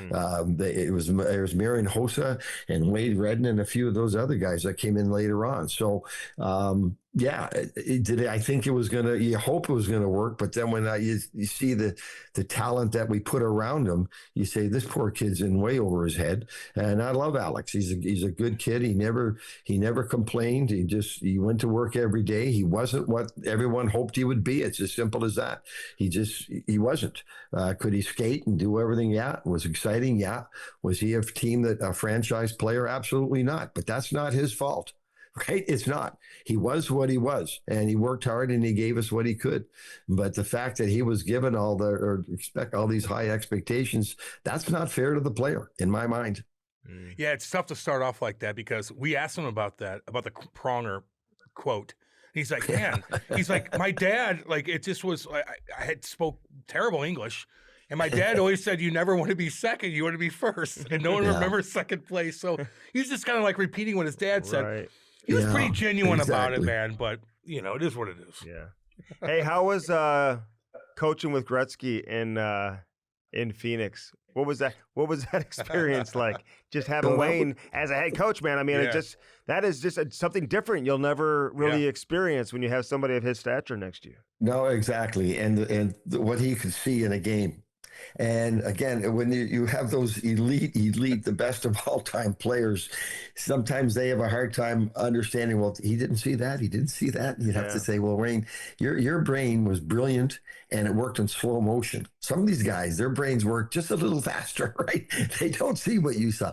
But it was a tremendous learning experience for me. I loved it. He was a great guy to work with. Again, the franchise didn't have the money to go out there and get the good enough players to make it a successful team. So was it a great experience for me working with Rain? Absolutely. I loved every day of it. Was it fair to him that they just didn't have the money behind them to go out and make it a really competitive team? No, but that's, again, you get in those situations and you make the most of it, which Wayne did. And for me, it was a great experience. I enjoyed working with him. But again, if you're going to, in today's game, any NHL team now, you better have the money and you better be able to be willing to spend it. And then you've got to make the right selections on who to pick and who to surround your star players with. So we just came up a little bit short in that, but for me, it was a tremendous experience. So like Wayne, he just seems like the nicest guy. Every time we talk to him, he's always around St. Louis. You know, we've known him for years. I've never seen him like angry. Like, did he get pissed in the locker room? Did he kick over the Gatorade stuff? Like, I just can't see him doing that. Well, I wouldn't say he did the kicking, but I know he'd get angry because of his passion for the game, his knowledge of the game. So it's frustrating of the game. But it's a different experience when you're standing back there, right? It's one thing to go and play and do it. It's another thing to stand back there and then try to hope your players can do and see what you see. And again, with his mind and his ability to break down plays as quickly as he did. There was frustration, and he got mad in the locker room. You get mad behind the bench. I don't remember any kicking scenes. I always respected the passion that he brought to the rink every day, and that's all you can ask. I love how he had Holy there for a handful of games. And Grant Fuhr and Cujo. It was, those guys are all hilarious, man. They're legends for a good reason. We had a lot of fun in the year 04, 05, the lockout. I think I spent a lot of time with Grant on the golf course. Oh, I bet. Hey, but when you're in Tampa and it's like kind of like the young hotshot coach in John Cooper, and you got all this talent coming in. I mean, you go from Ben Bishop to Andre Vasilevsky. That's not a bad situation when you talk about goaltending, right? That's going to make your winning percentage look pretty good. But was he different in terms of other coaches? Like, what makes him so? And listen, I've known Coop forever since he was coaching Tier 2 here in St. Louis, man. Know him really well. But I'm curious, like, sometimes you get to know him and you're like, God, man, I just can't understand how he's so successful as a coach. Like, what is it about him that makes him a little bit different? Well, he knows how to communicate with the players. He understands today's player. He adapts to today's players. He knows the game really well. And listen, he was the one thing. If you go back and you examine that Tampa team, so they had that outstanding year. Then they get swept in the playoffs by Columbus. You remember that? Oh yeah, that's the year. Yeah. What they did then? They went out. And everyone wanted to fire Coop. What Julian did then, because I think Stevie was gone by that point, that he just changed the bottom half of his team. He got grittier. They got nastier. And that turned the team around. They didn't keep going back with the same lineup and same approach.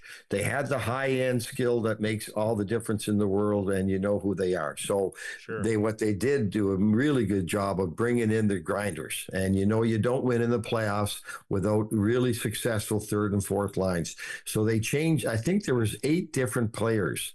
My memories, they may be not the greatest, but at least 8 new players the next year they went into the playoffs, because we played them in the bubble. And I'm looking at the lineup saying that there's half those guys I didn't have 2 years ago. So give them credit give the organization credit for identifying what they needed to fix. without going after the coach. They needed to fix the roster. They fixed the roster. They had the right guy in Coop with how to deal with that, with those changes. He knew how to deal with the top end guys. He knew how to deal with the bottom end guys, and he knew how to bring them all together. And that's his strength. So it was a great experience for me working with John as well. But I give the organization a lot of credit for staying with them when they got swept by Columbus, of all teams, 4 straight after the year they had, and then him adapting to, okay, we got to change the style of play that we have with our bottom half. They did. But then again, you're going to say that you got to bring in the right guys, and they brought in the right guys, and they had the right guy behind the bench to deal with it. Yeah. You were there when Cooch showed up, Kucherov. Like, did you think he was going to be what he is now? I mean, this guy, I'm watching him live the other day, Bones. God. Like, he's like the most fascinating player for me to watch play live if you just really just focus on him throughout the course of the game. Incredible skills and incredible hockey IQ. And you saw that. Now, did you think it was, you never know at that point. Is he going to have the determination, the drive, and the guts to go on the ice? And you're going to get all the attention as you improve with your play. You're going to get the best defensive lines. You're going to get the best defensemen out there, and you've got to be able to fight through it. Well, he had that, and he still does. He has that determination. You could see the skills. And one thing about Cooch, he was out there early every day working on his skills. Like, he never took a day for granted. First guy on the ice, just working on his passing, shooting, and quick release, and moving with the puck. He did all those things every day. And if you remember the first year we made the playoffs when we went in there with Coop, we played Montreal, and Cooch, I think, was a healthy scratch, maybe a couple of games, one for sure, because he just wasn't ready. And that wasn't a slight on him. You're just not ready for that. You're not ready. But he took that as a real challenge, and then he just took off with his career. He's an amazing player. You love being around him because he loves the game. He's always smiling. He's one of those players that walks in and they just enjoys being there, enjoys being on the ice, enjoys practice, loves the competition of the games. Now, is anyone going to sit back and say, okay, we drafted him, he's going to be the best player in the National Hockey League one year? No one. You can't predict that. You can't. You hope he's going to improve. You hope he's going to become an elite player, but you never know. You've got to have that. And elite players have that, guys know that inner drive, that it's not just their skills they rely on. They rely on that inner drive to make them better than anyone else, to make sure they're getting the most out of what they have and never, ever be satisfied and keep pushing. And elite players have that internal mental drive that their skills separate them. Yeah. But just as important is that internal drive to separate themselves from the rest of the league. And Cooch certainly has that. I mean, I'd love being around the guy. I don't know if you can answer this or you have an opinion on it, but it's kind of a topic that we've been talking about for like the 4 nations and maybe the Olympic team. And you talk about having that fourth line be just a little bit different. I mean, would you go with just the most skilled because there's no salary cap, or would you find a way to have that fourth line for this 4 nations, have a Tom Wilson, have a Sam Bennett, have an Adam Lowry involved in that bottom part of that lineup? Like building a team versus an all-star team. Yeah. Yeah. Well, you're going to need them players like that. The guys you mentioned are all capable of playing on a highly skilled team. But when you're going into a short tournament like that in the middle of the season, man, you want as much skill as you can, because your chemistry, it's hard to build the chemistry.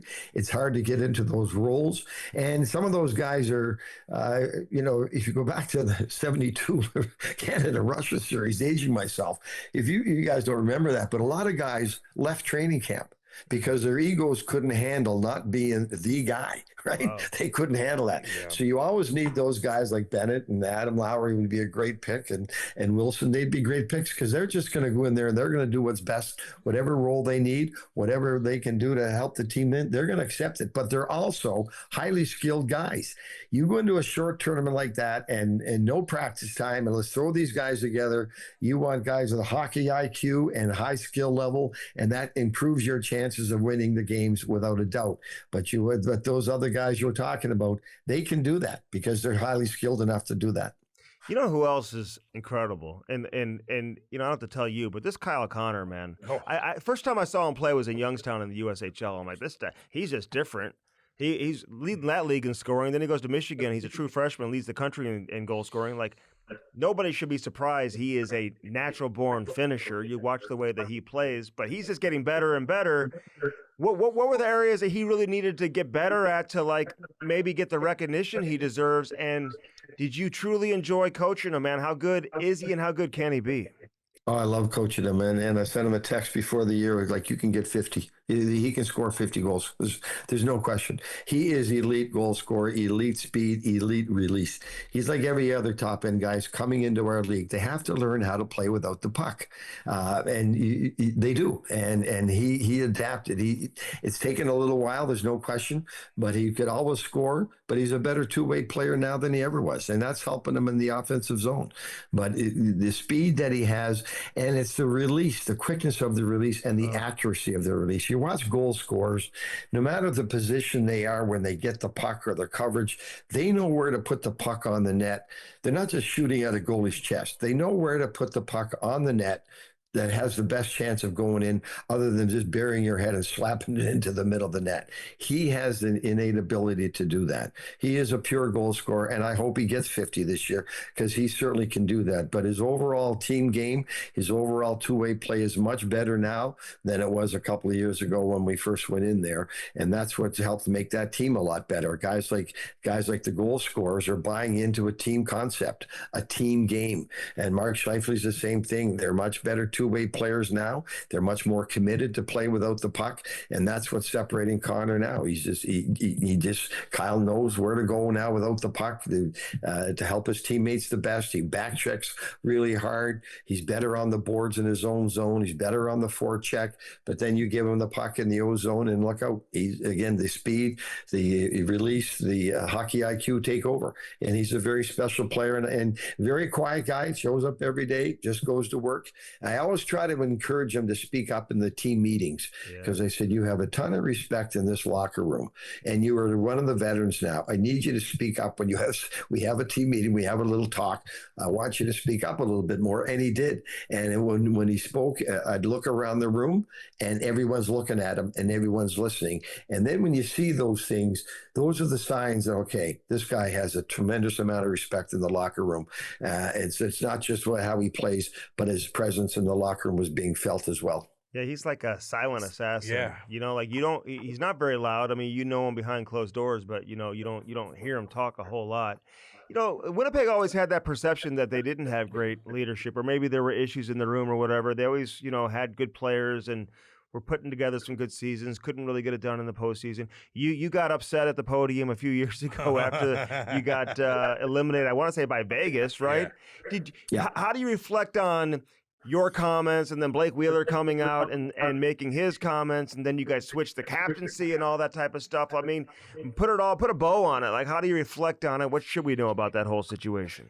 Well, go back to when they hired me. Things weren't good there. They had missed the playoffs the year before. The coach had stepped down in December. The team was really, really underachieved. There was a lot of complaints from players leaving the team about the culture in the locker room. It was. So I'm going in there. And keep this in mind, too. When I'm going in there, I'm not worried about my next job, right? Yeah. I'm not. Because I was prepared to retire that summer. We were all set to go, Judy and I. So when they called me and they offered me their job, that's fine. So you're not going to go in there and status quo. What's the explanation of insanity? So you keep doing things over and over the same way. I had to go in there and change it. We had to change the culture, and we did. So yeah, we took our lumps, and it was hard. Blake took it like a man. We took the captaincy away.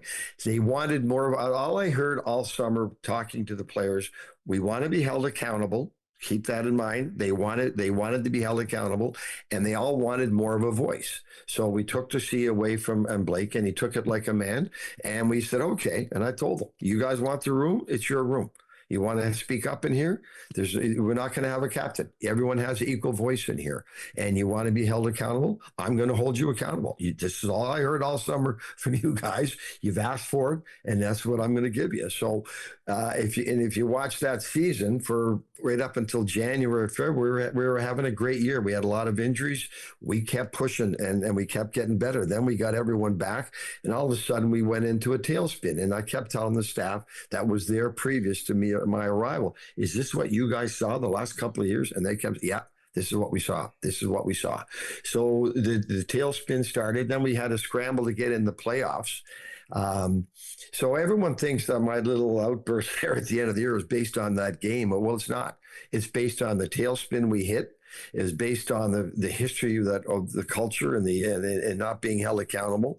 And we go into that playoffs. Yeah, we won game 1. We lose game 2. That's fine. We're going home. Well, all of a sudden, game 3, you want to win the first one. We're down 4-1. Well, why are we down 4-1? Now you go into game 4, and it's a game you have to win, or you're going into Vegas and you're down 3-1. Well, we're down 3-1.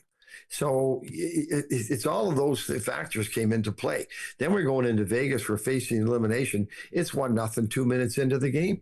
And we didn't get a scoring chance. We did not get a grade A scoring chance until we pulled the goalie and went 6-on-5 with about 10 minutes to go in the third period. Wow. And I had let them have it after the second period. I did. So they knew, they had heard me. Now, the words in the press conference probably a little different. The message was the same. Completely unacceptable play by our team. Not just based on that one game, but building up into the whole thing. So yeah, it rattled a few feathers, but that was the purpose of it. We're not going to do this again. We're not going to accept this. Mm-hmm. So, and talking to the players over the summer, and we explained them, talked things, they all understood. Okay, that makes sense. You're right. Now, they all can sit there and say one-on-one with, yeah, you're right. But not when they're sitting with their teammates. I get that. That doesn't bother me one bit. But the message had to be sent, and they got it. Mm-hmm. And then last year, listen, we improved by 15 points. We had 110 points with bad specialty teams. If our specialty teams were even average, we would have led the league in points. We would have won the President's Cup. So there was a big improvement from that last year. We won the Jennings. And the Jennings, to me, I get it. They award the Jennings to the goalie. The Jennings is a team award for me. You're the team that's given up the least amount of goals all year. That is a team award, a team recognition that's presented to the goalie. I get it. So I give the players a ton of credit for that. So they took it on the chin. They didn't like it, and I didn't care one bit about that because, again, I'm not worried about my next job. I told them at the time, I'm going to do what I have to do. I'm going to say what I have to say, and I'm going to do it my way. And we're going to ruffle some feathers along the way. Well, they were told that right from day one. And so, again, after that game, game 5, I let them have it after the second period. So they shouldn't have been surprised what happened at the end. And I went in after the game. I listen, I'm so upset at you guys. I can't even talk to you right now. So I didn't. But hey, that's the whole build up to that. But don't be fooled by it. It's based on one game. Absolutely not. It was based on what started the summer before. Yeah, and it's been going on even longer than that, you know? How do you become a good specialty team, like special teams team? Because in reality, in practice, it's fake. Like, guys aren't taking one-timers.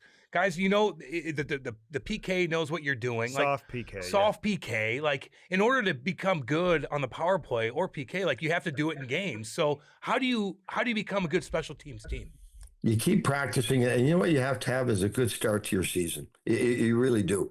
And our power play last year was terrible. It was the bottom third.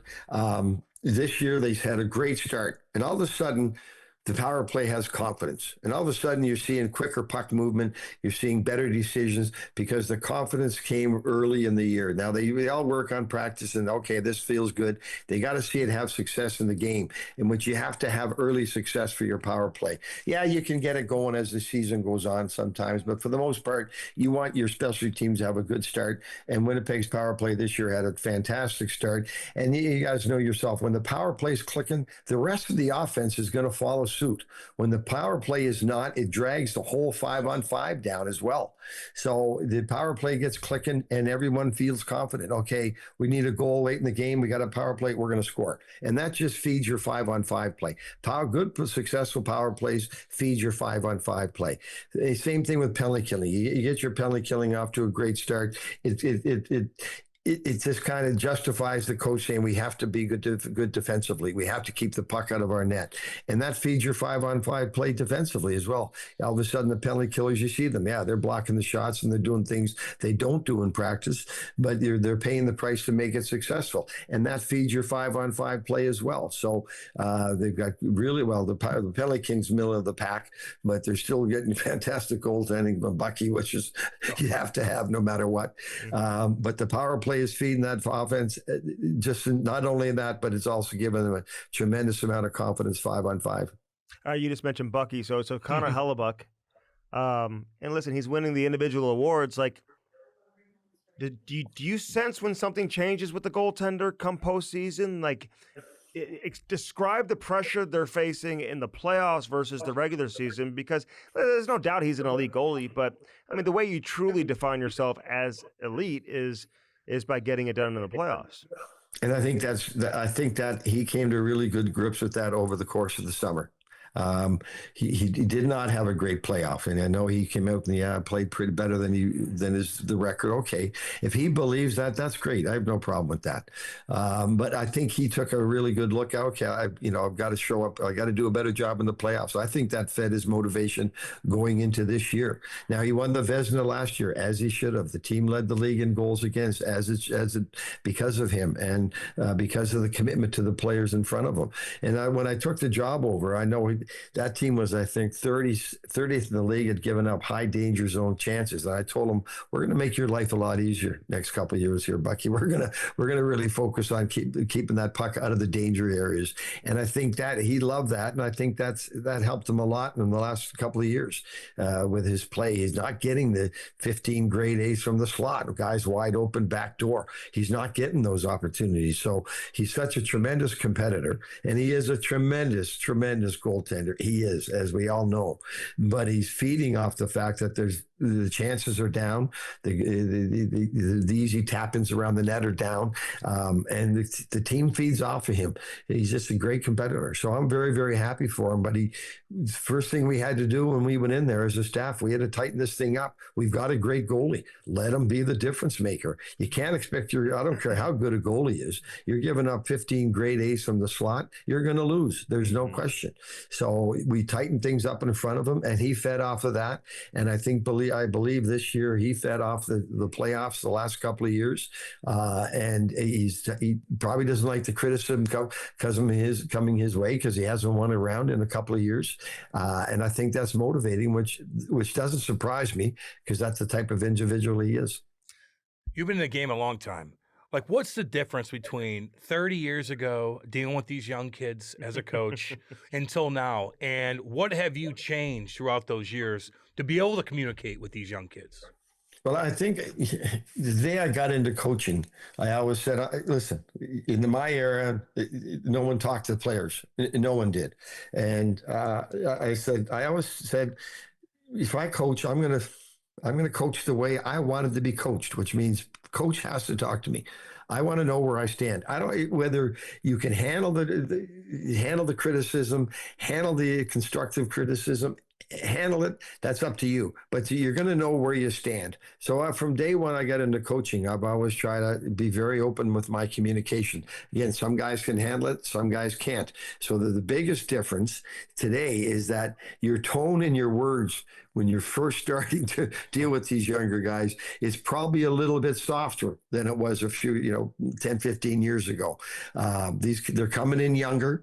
They're coming in with much higher expectations for themselves. They're coming in and they're not intimidated by the league. They're not. A long time ago, young players coming in the league, they just sat in the corner and shut up and that's kind of what they were told to be. Okay, you're a rookie, go over there, be quiet, just play. But again, to me, coaching is all about communication, always has been. And it probably cost me my job in Boston. They didn't like the fact that I was talking to the players so much. But that's fine. I was going to do it my way. And I wanted to coach the way I wanted to be coached. And to this day, that's the way I am. I'm communicating. So the biggest difference is the tone and the words that you use with today's kids. You have to get to know them and who can handle the harsh words and harsh tone and who can't. Now the message will still be the same, but it's just delivered differently. So that's up to the coach to get to know your players, who can and who can't handle it, and you go from there. But that's something that I always took great pride in from the day I retired as a player and got into coaching. I remember playing in St. Louis, and I remember I didn't play one shift the whole game. Right, so I'm sitting on the end of the bench. And oh my God, horrible! So the next day you were dressed the whole game and didn't play one shift. Didn't get a shift. So I went in the coach the next day. I said, just give me something so I don't have to. I can play a couple of shifts. Well, you have to work harder. And I looked at him. I said, man, that's all I've got is a work ethic. I'm giving you everything I can. But anyways, that's what from that moment on, I said, okay, when I coach, the player may not like what I'm telling him, but he's gonna know where he stands. Yeah. Who was the coach? They appreciate that. I'm not going there. Okay. Oh, in 79? I'm trying to. It doesn't matter who the coach was. It doesn't matter. I got you. It wasn't Keenan. We can tell people that. He wasn't here yet. No. Sutter? Hey, no, Sutter wasn't there. Sutter was playing. That was your teammate, man. No. You played with my I'm just saying another hard Love coach. Brian. Yeah. I love Damn Brian, right. We man. had him on. I love the fact that you coached Craig Jannings, too, because he was one of my favorite players when I was a kid. You had him in Boston, right? For a handful of games. We traded him and Stefan Cantel for Adam Oates. What a trade. Yeah.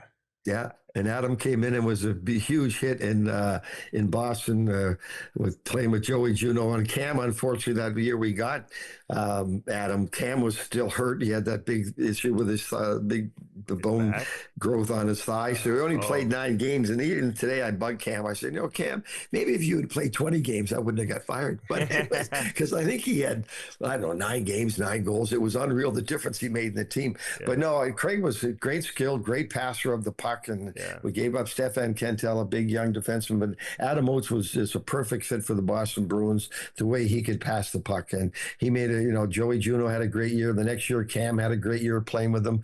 If you remember, Rosie Ruzicka played really well when he played with them. So, I loved having Adam. But, Craig was traded for Adam Oates. Yeah, we love having Adam on, man. He's so much fun to talk hockey with. Smart guy. I want to talk about your time in Dallas, though, because I'm curious how you looked at it. Like, Dallas is one of those teams I'm waiting to get over the hump, get to a Stanley Cup final. They've had that core group at the top, but now you insert, the Jason Robertsons, they've got the, Tyler Johnstons of the world, that Rupe Hentz, who you had in Dallas. I mean, he's one of the most underrated players in the game. The kid can be so good. I just wonder, what's the next step for him? But why did you leave Dallas? Did you get fired or did you leave on your own? Like, how did that situation end? Because I felt like you were such a good fit there. Well, it was. And I think the owner got a little bit involved and they just kind of said, we're going to, it's time to go in a different direction. So it's kind of mutual agreement. It was fired. They didn't come out and say you're fired. They said, well, maybe it's time we parted ways, and that was fine. I love my time in Dallas. I love the players. We went to the Stanley Cup Finals in the bubble. We were 9 weeks in Edmonton at that hotel. So I had nothing but great memories from Dallas, and they do. They've got. I actually had picked Dallas last year to win the Stanley Cup. I love the changes Jimmy had made with the team. Even the year after I left, after I left Tampa, there was 8 or 9 new players. Dallas went out and got Marchment. They got Duchesne. They made a lot of changes to that lineup because it wasn't offensive enough, and they improved that. And Rupe Hintz, to me, when he's going, he's as good as defensively as anybody in the league. I always said he should be in the running for the Selke when he's on top of his game. I'm still waiting for that team to turn the corner this year, as everyone is. They've got a great team. And they've got some great young talent. Stankoven and Wyatt Johnson. These guys are great players. Thomas Harley on the blue line, highly, highly skilled. So love Jay Ottinger in the net. Just a tremendous, tremendous kid. They've got everything you need to win the Stanley Cup. Now it's good. So they're not having the start they want yet, but man, that team can turn it on. Robo's not going like Robinson, not going like he can when he gets scoring goals. They're missing Pavelski. That's a big hole in terms of leadership and a steady voice on the bench and in the locker room. You love Jamie Benn. Tyler Seguin's playing a lot harder. They've got all the ingredients you need to win the Stanley Cup. They do, but now they've got to do it on the ice. It's like Barry Trotz last summer signing all those guys. Yeah, it looks good on paper. paper until we got to be a good team. Yeah. They've got all the ingredients to win the Stanley Cup, and now it's up to the players to put it together, because Pete's a great coach. They've got a wonderful staff there, and they've got the ingredients, but now they've got to put it together on the ice. Bones, it looks great on paper until you know you have to have them for the next 4 or 5 years. You know, I don't know how great it looks on paper. Hey, you've seen everything in hockey, and listen, you've been great. We appreciate you joining us, man. Just a couple more questions for you. But you should go into broadcasting, by the way. So, like, I've seen you on TNT, but like, you don't tell Judy you're not done traveling yet. You know, you may get back into broadcasting. Well, I told her, listen, I'm retiring from coaching. I'm not retiring from life. There it is. Hey, so when you took over for Jim Montgomery, that is one of that rocked the hockey world. You know, I've known Monty for a long time, man. I mean, that was it wasn't overly shocking, I think, on the outside for those maybe who knew him. But like, what was that like for you? How did you get the team together, and how did that go down? They call you and they say, "Hey, you're going to take over." Like, what happened there? How that went down, first of all, I love Jimmy, and wonderful coach. Works hard, knows the game. And I worked with him for a year, a little bit up until they let him go. I didn't know there was issues off the ice. I didn't. I just didn't. I didn't. Maybe I'm naive and that stuff, but I was completely unaware that was going on. And all I know is he showed up first every morning, and he was worked hard, and he was well prepared, and he was a good coach. So that's all I cared about. He gave us a chance to win. Was I in shock when that happened? Absolutely, because when they called me the night before I was going to go down, it's kind of like. Remember, there was a couple of coaches that got fired for abusing their players, right? Mm-hmm. That was going on at that point. And I'm saying to myself, they're calling me, okay, what have I done? Have I hurt a player? Have I kicked a player? Have I done anything to a player? And I couldn't think of it. I remember once in practice in New York, I shot a puck at Ziggy Palffy because he was screwing everything up, but I didn't hit him. I missed him by about 10 feet, which shouldn't surprise anybody. But it's enough. Yeah, I was just kind of shocked. And the one thing about taking over the team that's playing well, you don't have to go in there and make a lot of changes, and you don't. The team was playing well. You give the players a lot of credit, because they just said, okay, this has happened. We got to deal with it. And they dealt with it. And we didn't go in and make any changes, because, again, most times when a coach goes in, okay, we got to change the way we're doing here. We got to change the whole approach. This isn't working. We were playing well. We were having a good year. So the players knew that, and they knew we didn't have to come in there and get our egos in the way. Oh, we're going to do it my way now. There's no time for that. There's no room for it. There's no sense in doing that. When the team is playing well, let it go. So we did. We just kept playing the way we were playing, and we got into the playoffs. But then we went. That was the year of the lockout or the COVID. So we went into a training camp. We made some minor adjustments then because we had time to do it. We wanted to get our defense a lot more involved, and offensively had to get them joining the rush a lot more. So when we went back to training camp, I think it was July, right? We went back, we put a lot of focus on that, but immediately taking over, no, there was no need to change anything. Everyone was comfortable the way we were playing, and they were having a good success. Yeah, we love Monty too, man. And he's a great coach, and he always has been, so hopefully he gets that thing going. I'm happy for him. Yeah. I'm happy he got another look. I'm glad Chief brought him in there in St. Louis. And Doug, they did a wonderful thing there, and they hired a good man, and they gave him a chance on life again. He paid his dues. He did his rehab. He did everything he had to do, and he was given another chance. So Doug and Chief deserve a lot of credit for getting this man back on his feet. 100%. Hey, what was that like in Game 7, 2019, you were an assistant at the time when you guys lost to St. Louis. The year the Blues won the Stanley Cup. Because if you guys win that game, I think you beat San Jose, who I think the Blues played in the conference final. I'm trying to remember. Yeah. San Jose. Yeah. You guys would have beat San Jose. You could have gone to the final. You guys had a really good team. Bish was on top of his game at the time, playing in between the pipes. Did that one take a long time to get over, losing that one? Absolutely. See, I mean, again, when you look back in your career, those are the moments you think about, because no one remembers every specific play, but I remember we had a couple of wide open nets in overtime, and we missed the open net, and that's the difference right there. It's not like we got it was the second overtime. It's not like we got open. We had our chances in the first overtime and the second overtime to end it, but we didn't score. We had the open nets. We missed. I think there were 3 open nets we missed, and so then you end up losing a face-off, and you lose in coverage, and all of a sudden you lose in Game 7 in double overtime off of a face-off play. That's things you cover every day in practice and meetings. So that was really, really disappointing. It's how we lost, and yeah, we had a good team. Ben Bishop, in my mind, when he was on, he was as good as anyone in the league. Always a top 3, wonderful guy, great competitor. Had him in Tampa. He's a big reason. So I talked about going to Phoenix with Habibulin. He was the big reason I went to Dallas, and because of Bish. You have a goalie like that, you have a great chance to win, and Bish was fantastic in that series. I loved him. I love him as a guy. I do love my time with him. Love coaching him. Love working. Love talking hockey to him. You talk hockey to Bish, he knows the game as well as anybody.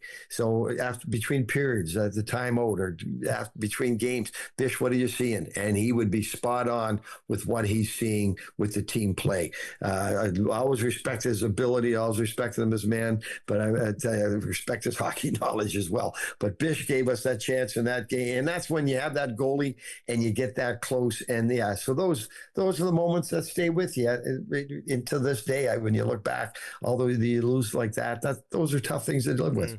Good St. Louis boy. We just had him in studio with us a few weeks ago, and it was great to see him.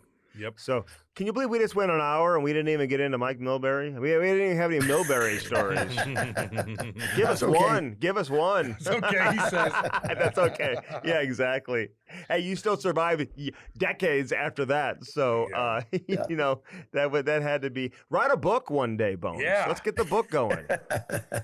That's not my personality. So, I love, as I mentioned earlier, every day in the National Hockey League, as you guys know, it's a blessing. It is. Yeah. It's an honor to be associated with that league. So for me, for 49 years, it's funny. Like last summer, my kids kept saying, "Come on, Dad, you can do one more, make it 50." And I'm saying, "Well, that's easy for you guys to say." So no, listen, there won't be a book, but I've certainly enjoyed every moment of my career in the National Hockey League. I'm very proud of what we've done. Hey, and I don't mean this. I mean this in all seriousness. I don't mean to pry, but I'm curious, what you made as an assistant, your first year as an assistant, or even what you were making in Ottawa. I feel like you probably made more as a head coach combined with Dallas and Winnipeg than you made your entire career combined before that. I mean, maybe I'm way off here. I could be wrong, but the salaries for coaches have gone up so crazy over the years. I can only imagine what you were making when you first started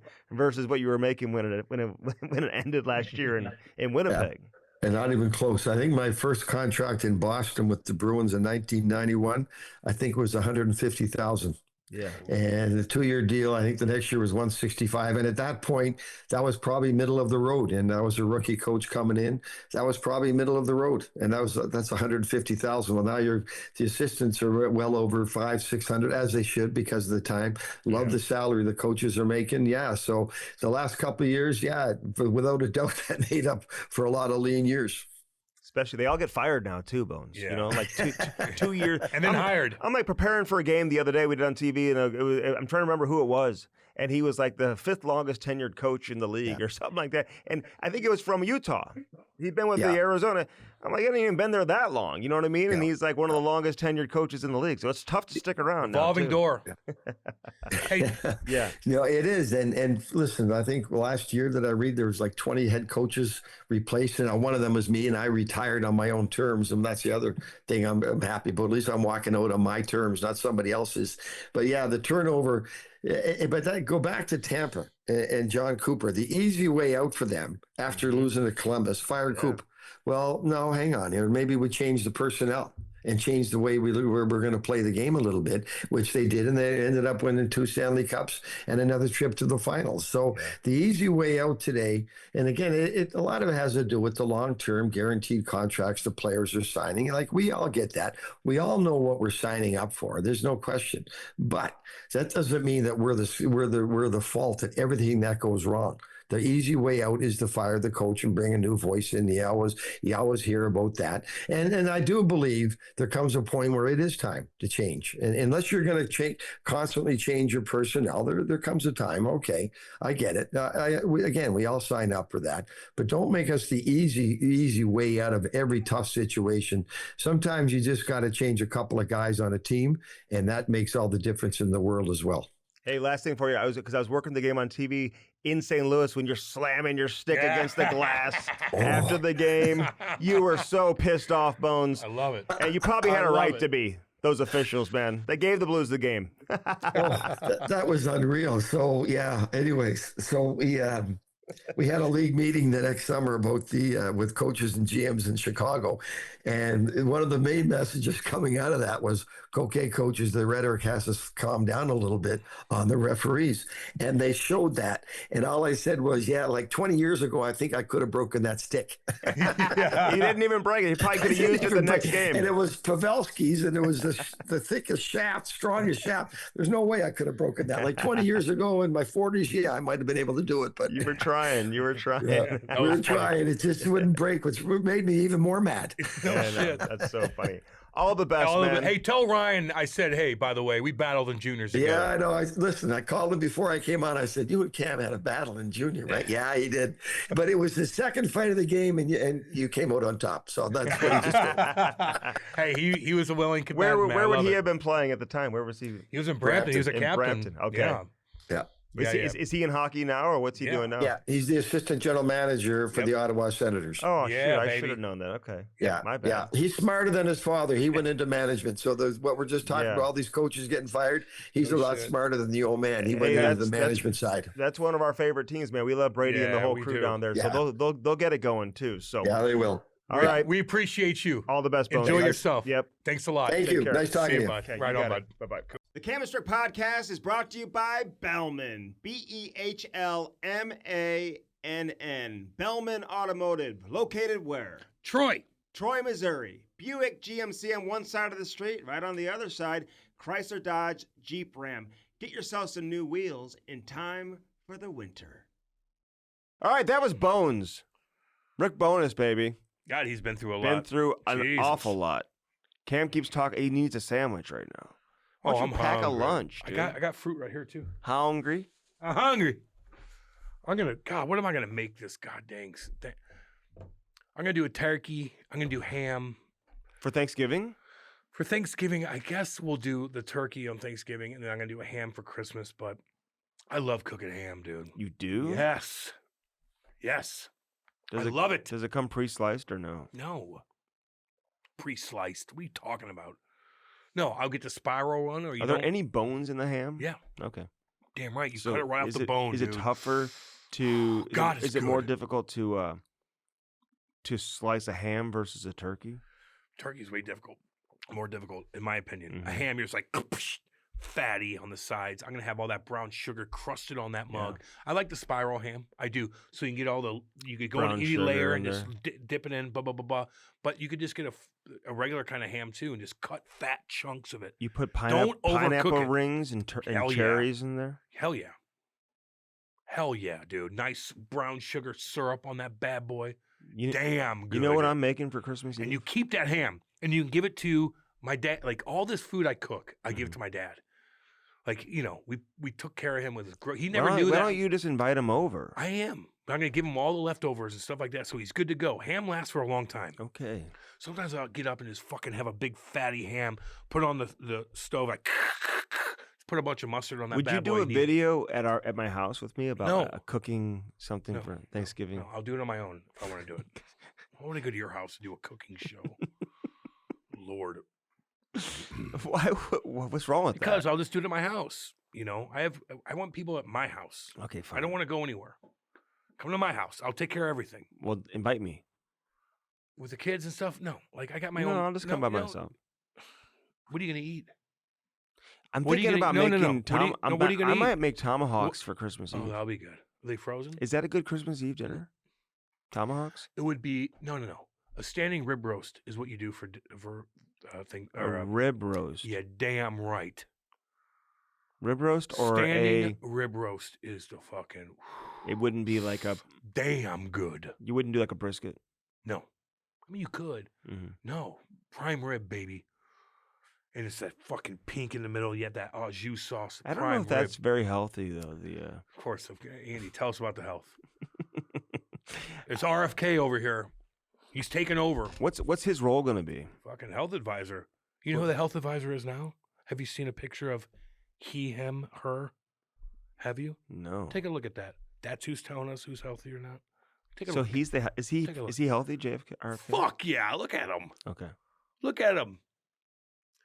Talks about vaccines. He's interesting, man. RFK. Do you know that Trump? Who's the woman he named as his chief of staff? That older lady that's been around a long time. Mhm. I forgot her name, but she's supposed to be pretty cool. Don't know too much about her, but she's been in the game a long time, and she's a powerful woman. I thought he's not surrounded by powerful women, according to Mark Cuban, your boy. How's he doing right now? Cam didn't know who Scott Jennings was. Everybody's listening right now, like, we don't need her. Now, and then I looked his name. I know exactly who it is. I know exactly what kind of debate he just had with Van Jones and all those guys on CNN. Yeah. So go fuck yourself. You're like, Okay. so So go fuck yourself. I'm like, do you know who Scott Jennings is? Right off the bat, Scott Jennings. Good God. That's funny, though. It is. I knew you're going to do something like that. Oh, My boy, I follow him on Twitter, man. What about What? there was somebody else I was gonna What? ask you about. Nothing's crazy's happened. You know what?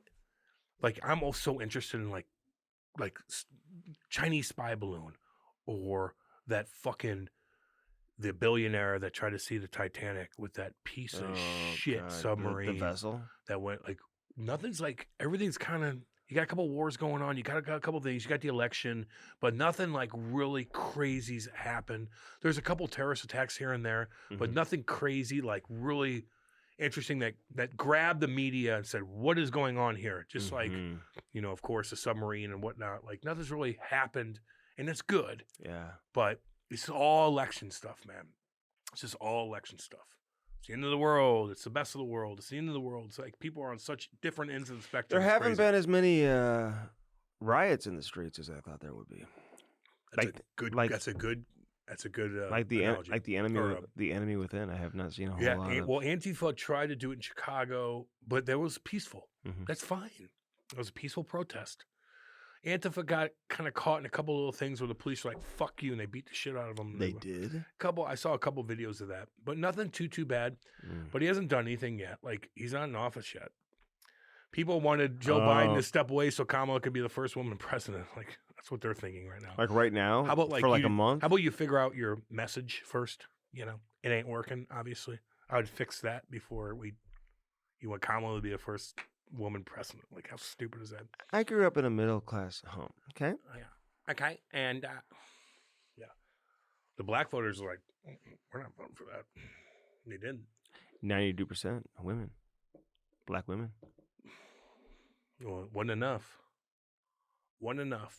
You didn't get enough. I of it. do feel like he had a lot more momentum with the African American community than before Who? Trump. Yeah, he does. A lot more people are coming up like, what are we doing? Biden, you see him walking through the sand too? Oh. Well, and no one can walk through the sand. Meanwhile, Trump's like meeting with fucking leaders everywhere around the world. Like he was up for like 72 hours straight.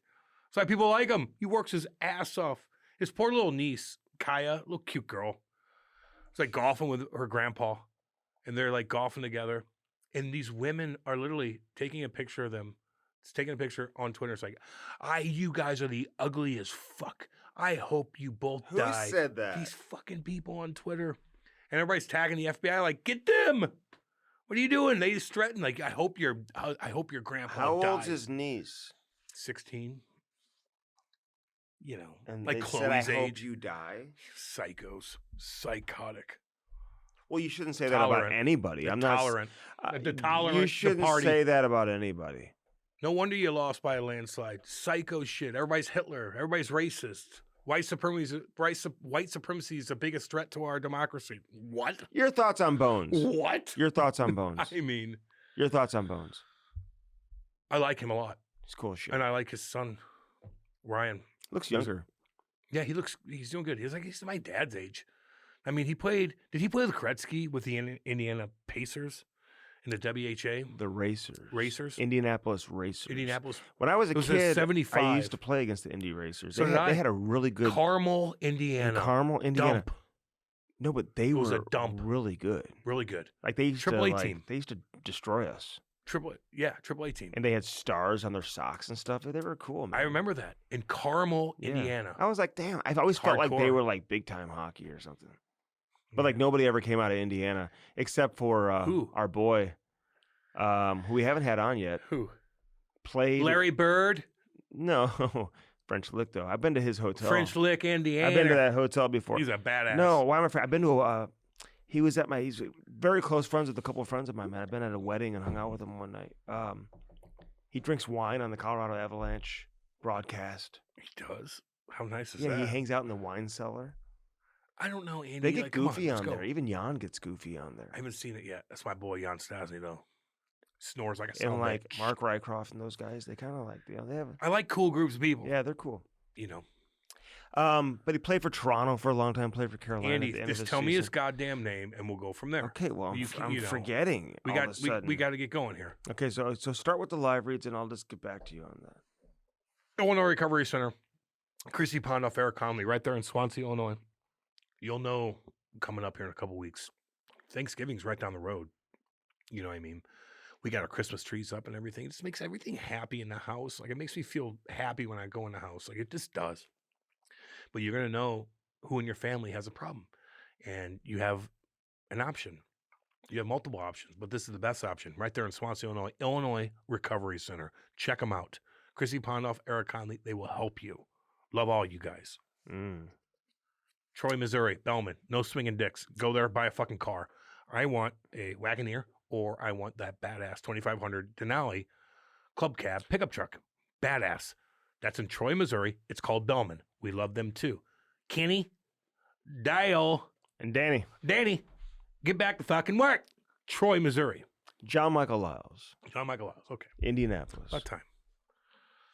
So, and then I forgot the name. I don't know how I forgot his name. Hat launch, baby. Hat launch. Check this bad boy out. We got new hats coming out. Look at these bad boys right yonder. Badass right here, baby. Conversation starter. What is that? What is it? Well, it's Camiswork Podcast. We love it. Check them out. Sparks Hockey. They'll entertain you. Sparks Hockey. Watch the language. Don't be around your kid. Right, that's true. I was doing the auction the other day, and this is for like a Catholic school, and so some of the hierarchy, nuns and fathers. were like, we listened to your podcast. I'm like, I go, did you? I go, I apologize for my language. Like, besides the language, you guys were really entertaining. Yeah, well, I'm like, oh, they come to me when you get offended. Father Stangard, what's up, baby? He's a badass. Father Stangard, it's my boy right there. They come to me when they get offended by you. Damn good cook too. What's up? I'm considering making tomahawks for Christmas Eve. Let me know if you ever want to eat a tomahawk steak from somebody that's never even ate one before. He doesn't even eat his own food. He fucking cooks. Who wants to be around that? Not me. Andy, make me your best meal. Well, it's the best of the best. How do you know? I haven't tried it yet. Fuck does that mean? Crazy. That's crazy to me. He'll brag about it. You know what Laurie made last night? Vegan soup. Shrimp bisque soup. Oh, I'll eat that. God dang. So damn good. She's a good cook. I'll be honest. There it is. Maddie, no. There it is. She is 1,000 times a better cook today than the day I met her. She is really nothing for anybody. No, she's put serious effort into it. Okay. She's tried. Okay. And she's become. That's all you could do. She's become there it is. Very good cook. That's all you could do. That's all. Is she my mom? No, but she would admit that. But she could learn. She can follow recipes. Follow recipes. Like, Just find it and go step by step and try it out and then change a little bit. So now, dang, that was pretty good. The kids liked it. I'm going to tweak a little bit, maybe less salt, maybe a little bit one less. thing, like, when we first met, she's like, I can't cook. And I'm like, yes, you can. You can. I couldn't cook for a long time either until I'm like, I got my mind into it. But I'm always a good cook. But I sent her something last night that I want her to make. And she told me she hasn't seen me cook in 3 months. I'm like, I have taken a little bit of time off. I'm gone at night, man. I know. And then when I'm home, I'm gone because my kids. Yeah. So I just, she's really stepped up to the plate, dude. Good. The last few years. Well, I mean, Yeah. That's what you do. I know. Whenever somebody works and somebody doesn't work. Yeah. So like if Kate was like, I'm not cooking anymore, I'm like, yeah. Really? Yeah. Sparks hockey. Well, I already talked about stuff enough. Like, I don't know. Let's talk about the Sparks machine. Well, it works. Why would you not have one of those when you're going on the road with your kids? Like, you want your kid to toe pick? You want dipshit boy to find a place to sharpen your skates at 6 o'clock in the morning when your game's at 7? Like, it's not going to happen. Mm-hmm. Then he's got that huge ass freaking dent in his skates. You can get all different radiuses: 1/2 inch, 5/8, 3/4, whatever you're looking for. 3/8, whatever. And they're so easy to swap out. I just swapped out a new 5/8 because Ty's using 5/8 now. It's so easy. Sparks Hockey, sparkshockey.com, and use our link. Our promo code Cam and Strick. It's going to save you more money than Black Friday and Cyber Monday. Get yourself a Sparks this holiday season. Could you imagine opening up a present if you have 3 kids playing hockey? Yeah, it's great. And like the dad, what's this? He opens it up and someone gets him a Sparks hockey machine. So it's more for the dad than anything, Exactly. So get him a Sparks. Use the promo code Cam and Strick, honestly. Check that out. Proper cannabis. Get your mind right this holiday season. You're going to have to. Yeah. Especially if you're going to Judy's. Aunt Judy, who's going to be loud. Very loud. Once she has a couple glasses of wine, she's not happy with anything that's going on. And you're going to be like, it's okay, Aunt Judy. Like, what about the family? Get your mind right. Come back and be like, Aunt Judy, it's okay. Like, what about the family dinner where they don't have hardly any liquor? Huh? Where they don't have any beer. They have like maybe wine, but it's cheap wine. Don't even know about that. Don't know what that means. Don't know what that means. There are some of those. That just means does that you have to deal with? No, but like when I go to my mom's house for dinner, I will bring home your own my own bottle of wine. Or Tito's. And I brought Tito's and stuff like that. You bring that. I do. If they don't have it, you bring it. You think I'm going to go somewhere my with no wife's booze? House, I don't have to worry about that. They're taken care of. Okay. I've never seen that ever in any of my family functions because there's alcohol everywhere. Yeah, not everyone, man. I'm telling you, some people relate. Well, some people don't care. Yeah, some people are relating to me right now. I'm more relatable than you. Don't think so. Probably. Don't think so. Proper cannabis. Get your mind right this holiday season. Use our promo code CamandStrix20. It's going to save you 20%. We love all y'all. Bench clears. Big Black Friday sale. Check out all the blankets, the tanks, the hoodies, the parkas. The parkas. They got every team, dude. And they got American League teams, too. Dress it up in style. See these tanks right here? I know it's cold and winter's coming. Put it over a hoodie. Yeah. They got badass hoodies, too. Put it over a hoodie. And Joe and everybody, say hi to Anushka. Anushka, what's up, girl? And they got it going on in a major, major way. Bench Clears, benchclears.com. Use our, I don't even know if we have a promo code for that or not. Cam and Strick, yeah. Yeah, Cam and Strick. Use our promo code. It's going to save you money. They are awesome, though. So do it today. Right on. Bench Clears. Love all you guys. I hope you enjoy Bones. Follow us on everything. And thanks to our friends over here at Half Coast Studios and everybody else. And Maddie, of course, love you guys. Behind the scenes. Be cool, man. Follow us. I want more comments, man. So send us. Let us know what you think on our YouTube. No doubt, baby. Cam will respond to you. Of course I will. I always do. I'm not logged in. I don't even know how to do that. I got to get an account. They don't care. See you guys. Love all y'all. Later, y'all.